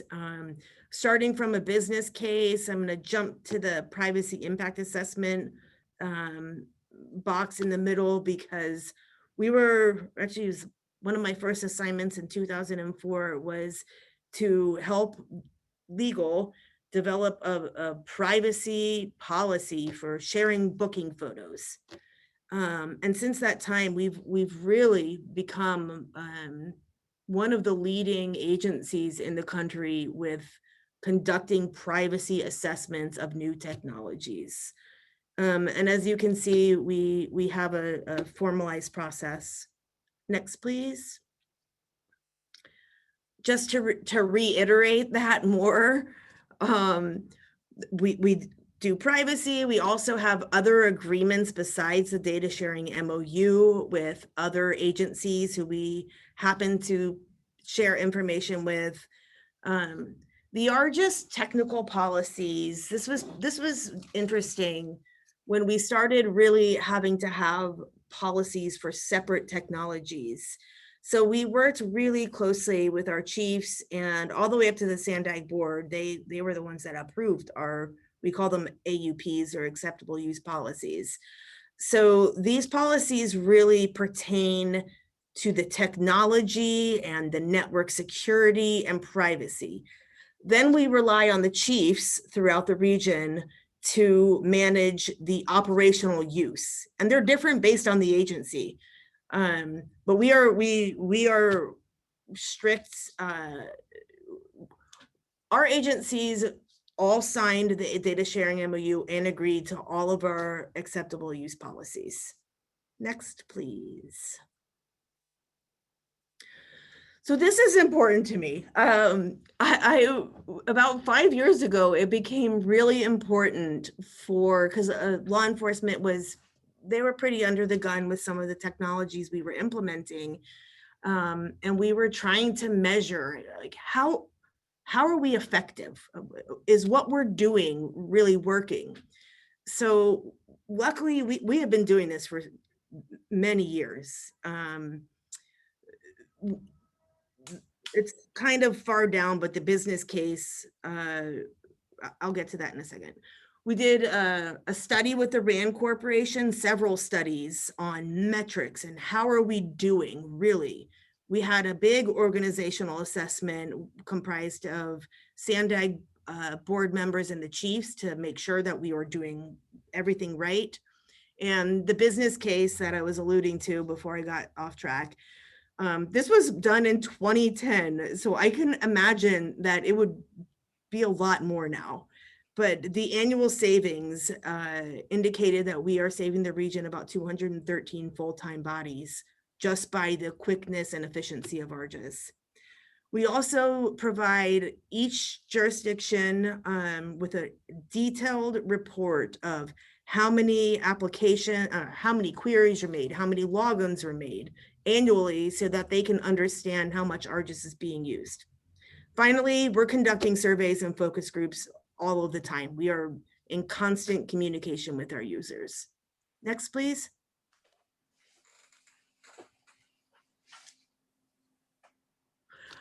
I hope I did that fast enough. I'm sorry if I took too long, but I really appreciate, I'm proud of Argis. I guess I should have checked in at the start on what we thought the time was going to be for that. I didn't realize you had such a lengthy presentation, so apologies for that. We did lose a couple of board members. I can follow up offline if maybe we need to bring you back for questions so they at least have an opportunity to ask questions of you.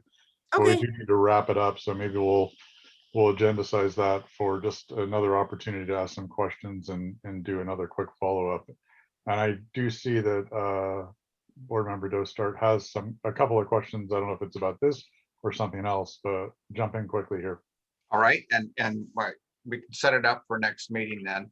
I had been the one that was pushing for this Argis presentation. That's the background of my questions. What you, Mr. Chair Zito, you're the perfect person to be chairing the committee today, because this came up about a year ago and it didn't get pushed on. Katie may remember me making this comment a year or 18 months ago. Ray Major was with us earlier. We've lost him as well from this call. But in addition to what Katie has said here, we are dropping the crime rate about 18 to 20% because of Argis. And what didn't get stated by Katie is the predictive algorithms that they have built into Argis. She left that part out. Now, but she did state accurately that this is the premier software package in the United States of America for regional crime.